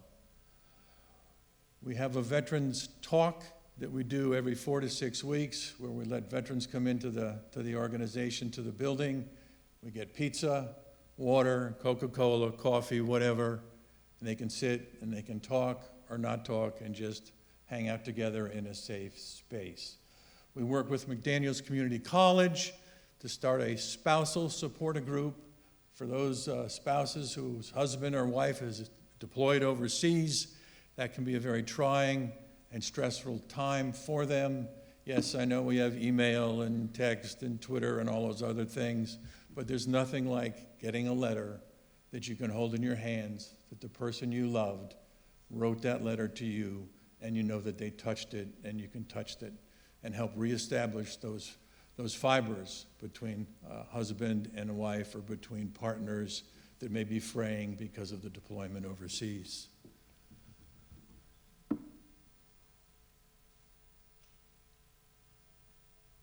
I'm just letting you look at a few slides for a minute. I personally am not a big fan of thank you for your service, because I'm a veteran from Vietnam, and the way I and my fellow veterans were treated. And I'm just happy that the people now who are coming out of the service are treated a lot better and with more respect, that they're coming home. I mentioned working with the spouses. We're partnering with McDaniels Community College for that. We're also partnering with, we're partnering with the community college. We're partnering with McDaniels College to bring in interns into the facility, social work interns that can help learn their craft, as well as interns from other disciplines from McDaniels that can learn how a 501c3 operates. So in the future, they may be interested in joining us in our passion. I talked about my Uncle Bud, who died.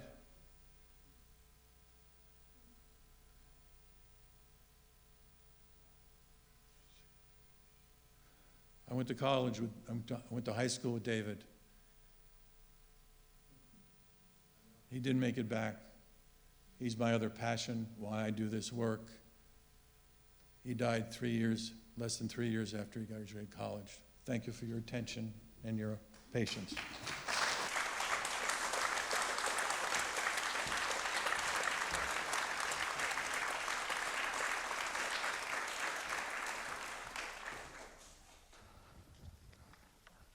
I know you said you're not a fan of it, but thank you for your service. Thank you for what you did back then, but what you're doing today, I think, is just as important. So thank you, thank you, thank you.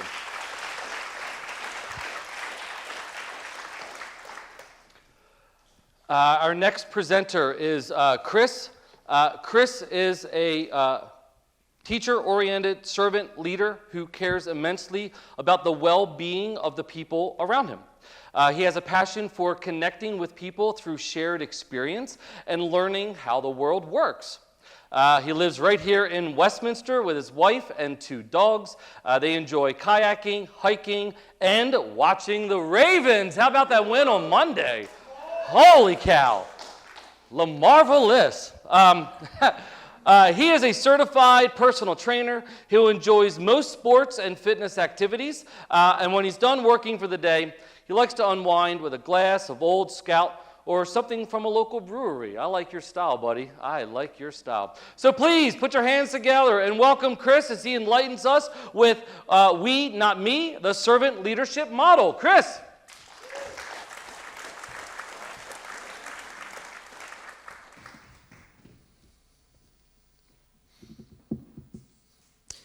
As leaders, we often feel alone, standing apart from the team. It doesn't have to be this way. There are many different types of leadership styles, and finding the right one is tough. It has to align with your values, be accepted by the organization, and have effective outcomes for your team and businesses. Servant leadership can trace its lineage back to King Frederick II of Prussia in 1786. He is often referred to as the first service leader. The current iteration of the philosophy was founded by Robert K. Greenleaf in the 1970s. The leadership philosophy is based on a power distribution model where the leader puts the needs of the employees first, will help develop as workers and individuals, and could create an atmosphere, where they can thrive. This philosophy postulates that if you take care of your people, they will take care of the bottom line. Robert K. Greenleaf asked two important questions. Do those served grow as persons? And do they, while being served, become healthier, wiser, freer, and more autonomous? A team that knows their role, has autonomy, and feels empowered to make decisions helps to spread the workload across the organization. The 10 basic principles are, first, listening is at the heart of servant leadership. Focus on giving your team the full attention. Don't interrupt, no exceptions. Work on being an active listener and improving your nonverbal communication. Empathy is important. Understand how your team feels, where their strengths and weaknesses are. Set them up for success. The best coaches create positive situations. People need to be accepted and recognized for their special and unique spirits. Healing starts with modeling the behavior. It's important to take care of yourself. Doing this will encourage others to do the same. Greenleaf talked about understanding the search for wholeness as something servant leaders and led team members have in common. By prioritizing a healthy work environment and guiding teammates through the healing process, you can create a culture that strives towards wholeness. Awareness. This includes self-awareness and general awareness. Use self-reflection to challenge yourself to be better. Make mistakes and learn from them. You'll need to learn to recognize and leverage your team's strengths. The ability to persuade will help to build consensus and buy-in. Explain the why. Be enthusiastic. Everyone has stake in the team's success. Team members tend to care more about their work when they understand how it impacts the larger company goals. Connect goals and success directly to the work they do. Conceptualization can be tough. Thinking beyond the day-to-day realities requires discipline and practice. Being able to look at a team, project, or organization from a more conceptual perspective allows you to continually dream of great things. Your short-term goals are still important, but keep an eye on the horizon. It's just another way of saying don't get lost in the weeds. Foresight is where experience and intuition cross paths. It's not a feeling, but a combination of learning from the past, general history, or another person, recognizing missed opportunities, and seeing developing patterns in your field. Stewardship starts by leading by example. Earn the trust of your employees, don't demand it. One way to do this is by offering to help with a task that is not necessarily part of your job. This allows the team member to focus more on important initiatives and shows that every role and project is important. Commitment to growth. Do you know where all your employees want to be in 1 year, 5 years? Nothing is more frustrating than not having the right tools for the job. Does your team have the right tools to be successful? Invest in your people. When building community, be intentional, have fun, create. I can't stress enough how important it is to have regular check-ins with your team. You should be talking with your direct reports a minimum of once per week. Set a standard for all who have a direct report. If you're a mostly virtual workforce, this can be one-on-one, virtual coffee chats, town halls. Connecting with your team helps empower them, and empowering them helps to make them more productive. I explained all of this because we're in an unprecedented time with how we hire, retain, and work. We are looking for answers everywhere. One of the places should be the people who are working with us. There are a few ways to go about this. One way is to stop boxing people in. Yes, there is work that needs to be done. Have processes to get it done. Have checks to make sure it's done. But also ask what that employee wants from the work they're doing. Is it money? Is it a flexible schedule? Do they want to be promoted with responsibility? Or do they just want to be a master of what they do? Thank you.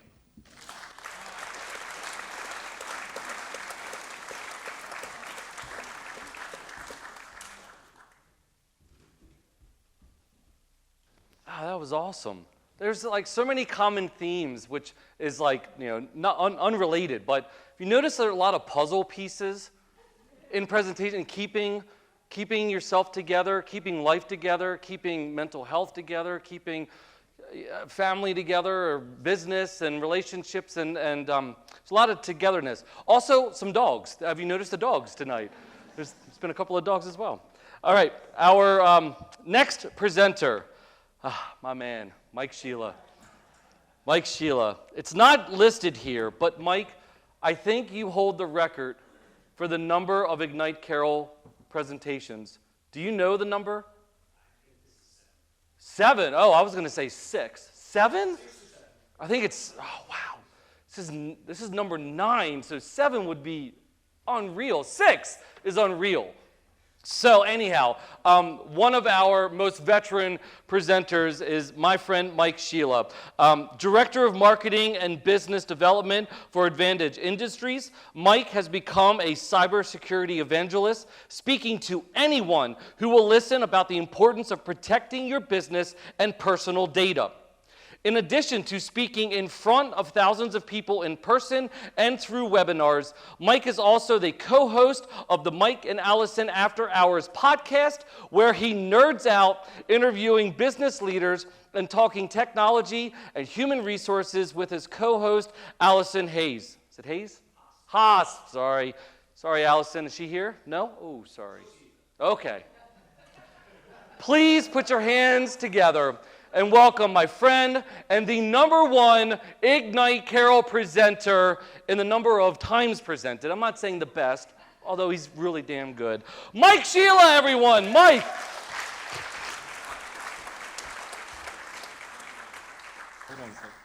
Hello, Westminster. It is so great to be back on this stage and talking to you all tonight. October is Cybersecurity Awareness Month.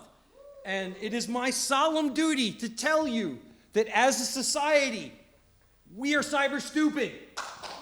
And I don't mean just a little, well, not you, Zach, you're pretty cyber smart. But for the rest of us, we're really cyber stupid. And that's not good for our economy. And that's not good for business. And that's not good for us personally. So what do I mean when I say cyber stupid? 80% of businesses have never taken a serious look at how their technology is protected from cyber attacks. So that ultimately means that their strategy is sticking their head in the sand and hoping for the best. Now, I did Google sticking your head up your ass, and I was going to use that image. Trust me, you do not want to Google that phrase. But this is not an effective strategy to protect your brand, to protect your company. It's bad, okay? And again, I've been a cyber attack. I've had to lock down my credit report because of it. It's not a fun process. So think about this. The next time you're at a restaurant or you're at a store and they say, oh, you know what? Just swipe your credit card because the chip doesn't work. Run! Get the hell out of there! That is not good for you. That is not safe. That is not productive. The next time you're at the doctor's office and you're sitting in the waiting room and you're all alone and there's that computer in the corner, that computer's unlocked, isn't it? How long were you in there? 5 minutes? 10 minutes? How much damage could a hacker do in 5-10 minutes of having completely unfettered access? So you're asking me, Mike, Well, what are we supposed to do? I'm only one man or woman, however you identify. I don't judge. I'm here to help. I am here. I come to save the day. So I'm going to put out a few simple tips that every person can do, and the last couple ones are specifically for businesses because they seem to be especially cyber stupid.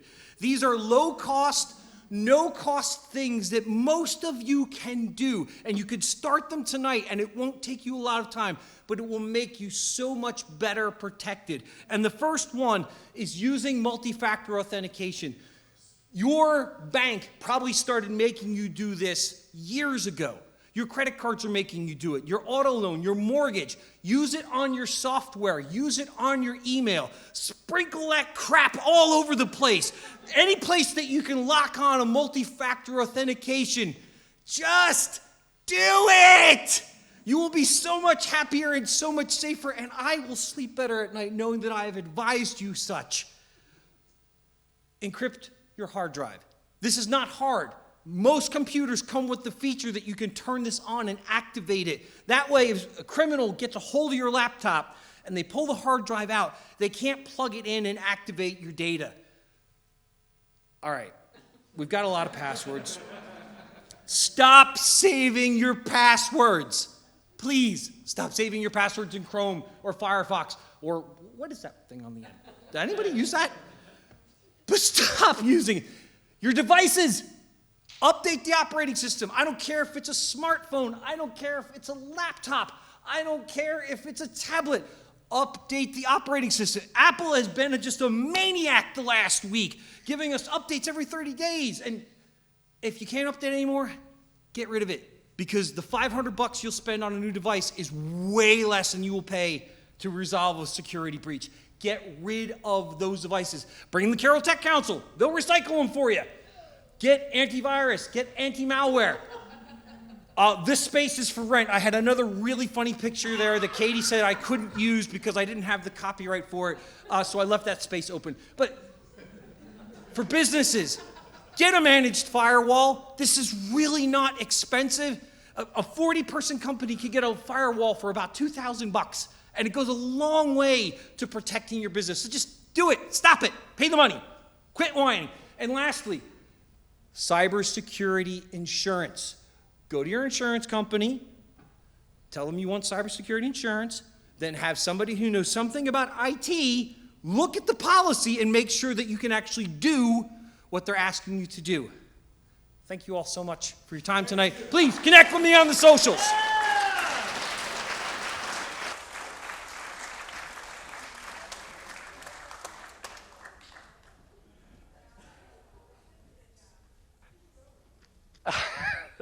Okay, so now you know why Mike Sheila has graced this stage for 6 or 7 times. Every single time is like that. Mike, thank you so much. And really, really, really important stuff. Like, I got the frantic call from my dad at 6 o'clock in the morning once that some Nigerian prince has access to his computer and his bank account information. I'm like, oh God, the day is finally come. And I had to talk him off the ledge. And oh, yes, yeah, please do all the things that Mike suggested because it's real. Yeah, so stop being cyber stupid. Thank you, Mike. Here we are. We are at the end of our second half of IGNITE Carroll 9. And we have Neil Beller. Neil is the father to 2 beautiful daughters and uncle to 11 amazing nieces and nephews. He is still in touch with his inner child and gladly sits at the kids' table at Thanksgiving. I think we're spirit animals, man. I get that. While in elementary school, he was voted president of the Storytelling Club and still holds that title with distinction. He has been a professional television writer and television editor for over 30 years and has won many awards, including Tellies, Emmys, and an American Advertising Award. He is a published author of 4 books with another one on its way. His latest, The Dish, is a collection of humorous stories spun from the only baseball position player dumb enough to squat beneath strangers swinging big sticks.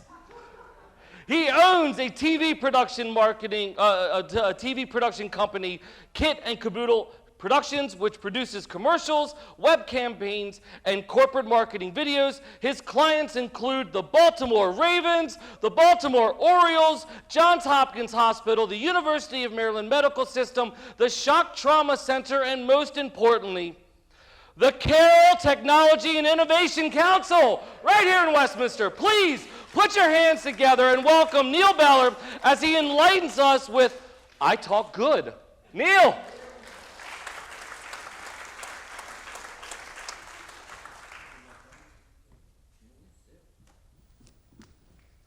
I don't know about you, but that last guy, Mike, scared the hell out of me. It worked. Hey, how about that William Shatner, huh? Did you guys see that? Boldly gone. It was quite impressive. You ready? I'm ready. Here we go. When I was a kid, I wanted to be Batman. My father told me Batman loved to read, so I jumped in head first. My second grade teacher read us a book by William Steig. The book broke down words into phonetics and abbreviations, and it really piqued my interest. The book was called CDB. Basically, entire sentences were broken down into single letters, making acrostics. Acrostics are letters to remember words, as acronyms are words to remember letters. CDB was short for, do you see that B? Of course, the answer was S, I see the B. Being the prankster, I said, S, I see the BP. I became enamored with how people talked. Accents weren't that apparent to me in my own little world because it was just my family. My grandmother lived in Allentown, Pennsylvania. She was old school, and her language reflected it. It wasn't that she called hot dogs doggies, do you want doggies for lunch? It was where she put the crescendo in the question. In Allentown, they put it in the middle of the sentence. Are you going to the fair? Would you like doggies for lunch? I felt like I was constantly rocking back and forth because it was so sing-songy. Grandma, do you have a bucket? I feel like I'm going to puke. Barf. In my career, I was trained by a television editor from Montana. His crescendo went up at the end of each sentence. He would talk like this, where everything he said went up at the end. We need to change the reel. There's a bucket over there. Do you need to call your grandmother in Allentown? Now, that was a question, so it was understandable that it went up at the end, but he did it all the time. It was very hard to work with him. I kept leaning forward. I almost fell out of my chair. Unfortunately, I developed a horrible Baltimore drawl, and I didn't realize how bad it was until I got in the radio. I was doing a voiceover session, and with that fake DJ voice, a portion of the script went like this. All this can be yours for only $300. Call the number on the screen, 1-800-385-3500. And the guy stops me, and he goes, hey. And I'm like, yeah. And he goes, what the hell is 100? And I was like, what? And he goes, you said 100. You said it costs $300, and the number is 1-800. I mean, who says that? There's no T in the word 100. The word is pronounced 100, not 100. Well, here I was in my 20s, and I was being schooled by a sound engineer, and I was horrified. Another word I struggled with was on. In Maryland, we like to say on and not on. Do you want butter on top of your pancakes, or do you want butter on top of your pancakes? Once I was editing in Hollywood, and halfway through the day, the client stops me, and he goes, excuse me, but where in the hell are you from? And I said, what do you mean? And he goes, your accent. I said, oh, I'm from back east. And he goes, I'm from back east. And I go, really? Where are you from? And he goes, Phoenix. And I go, no, back east. Of course, everything's east of L.A. I said, where we have cobblestones and O's. And he goes, well, I was wondering because you're talking about your parents, but you called them something strange. And I said, oh, you mean my mother and my father?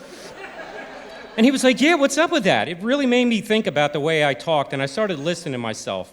I seriously was having problems with T's and D's. Was this a Maryland thing? Was I an idiot? I mean, I wasn't going to stop talking about my O's. After a few years, when I called home, I couldn't stand to hear the drawl. Talking with my sister on the phone, I noticed the word yeah had 2 syllables. Yeah.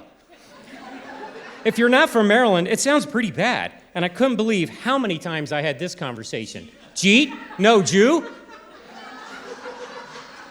My God, I was back in the 2nd grade. Then I noticed people were making money from this. A restaurant in Ocean City opened up and called themselves Mr. Ducks. Or so I thought. It wasn't Mr. Ducks, it was MR Ducks. I learned it came from a conversation between two Eastern Shore farmers. It went like this: Mr. Ducks, Mr. Not, OSAR, CM Wangs, Lib, Mr. Ducks. However, they were really having an argument. MR Ducks, MR Not, OSAR, CM Wangs, LLB, MR Ducks. Well, the last thing I want to do is talk like that. I mean, some of my friends already thought I was full of crap. So to combat that misnomer, I had better learn to talk good. I needed to work harder on my diction, and I tried really hard until one day I fell off the wagon. I was trying to get my daughter to go upstairs to bed, but she wouldn't come. So I thought about bribing her. I said, "Hey, come on up here. I have something for you." "What do you have?" I said, "It's up here." She got all excited and came up the stairs. I started walking her towards her room, but she's looking all over the place. And I said, "What are you doing?" She goes, "Where is it?" I go, "Where's what?" She goes, "The up here." I was saying, "It's up here," but she heard me say, "It's up here." And she was looking for it. I quickly tried to change the conversation, and I said, "Hey, look out the window. Look at that nest. Do you see DB?" And she looked at me and she said, "You don't talk good."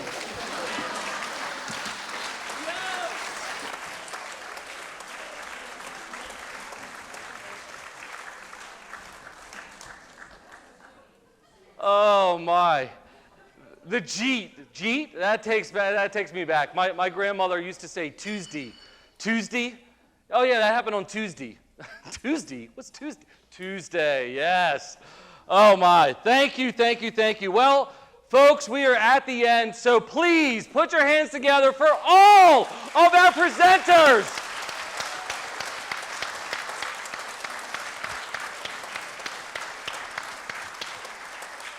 I've been saying it all night long, and I honestly, truly, from the bottom of my heart, really mean it. I love this event. We have heard from so many walks of life, so many age groups, so many people with histories and futures in this world, and I am just inspired, I am enlightened, and I hope you all are too.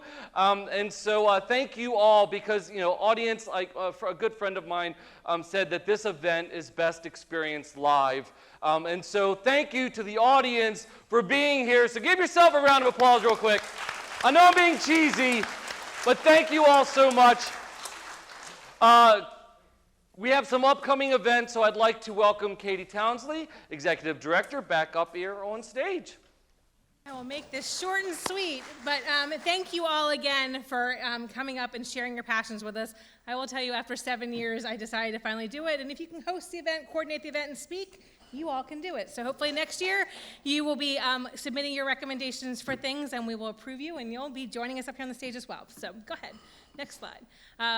We have a meeting on Friday morning. It's virtual. It's a continuation from our last meeting that we had discussing workforce, but this one we're talking about the lasting effects on COVID and how we do business. We'll be discussing real estate, technology, insurance, creative benefits, and customer service in a not-so-friendly world. So if you're interested, log on to our website for more information to be able to do that. In November, Sonia and Denise will be coordinating speed data. Think speed dating, but with better results, because your network grows and you have a better time. So this will be actually in person at the Nonprofit Center on November the 8th. Information available on our website. So whether you're a professional or a student, join us for what promises to be a spirited and guided but speedy, good get-to-know-you event. Have your elevator speech ready, and be sure to bring lots of business cards. On the 18th, we host the Carroll County CIO Roundtable. The CIO Roundtable is a local group of chief information officers who manage, or IT managers, that meet quarterly to share best practices and explore new IT trends. The CIO Roundtable is led by participants to gain value from one another's knowledges, experiences, and expertise to discuss topics that are relevant to them. We do meet in person at the Nonprofit Center at lunch. You can BYOF.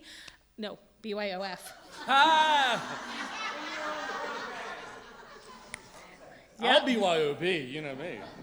Really? Yeah, you know me. I had to. I'm sorry. You down with OPP? Yeah. All right. And in December, we'll be rounding out the 2021 year with our Tech the Halls, and it'll be hosted at Scale this year. And Scale is an amazing business that's a tech company located right here in Westminster, and they're the only company I know that can take a Chinese buffet and make it a fun tech company. So be sure to check out their space. Information will be on our website after the November event, and we hope that you will consider joining us for that. It's a fun social end of the year type of thing.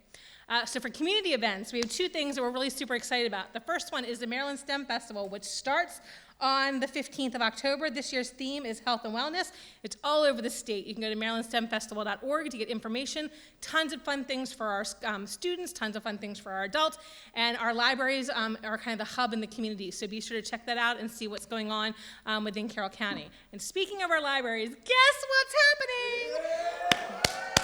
So I just had a conversation with Jen Bishop before, and I said, so when is the grand opening? And she said, coming soon. So fingers crossed it'll be before the end of the year. We're super excited to see the new makerspace that'll be blessing our community at Exploration Commons at 50 East. So as we heard from speakers today, get creative, try different things. The makerspace will be a great opportunity to be able to experience all those things, to try new things, as we heard earlier.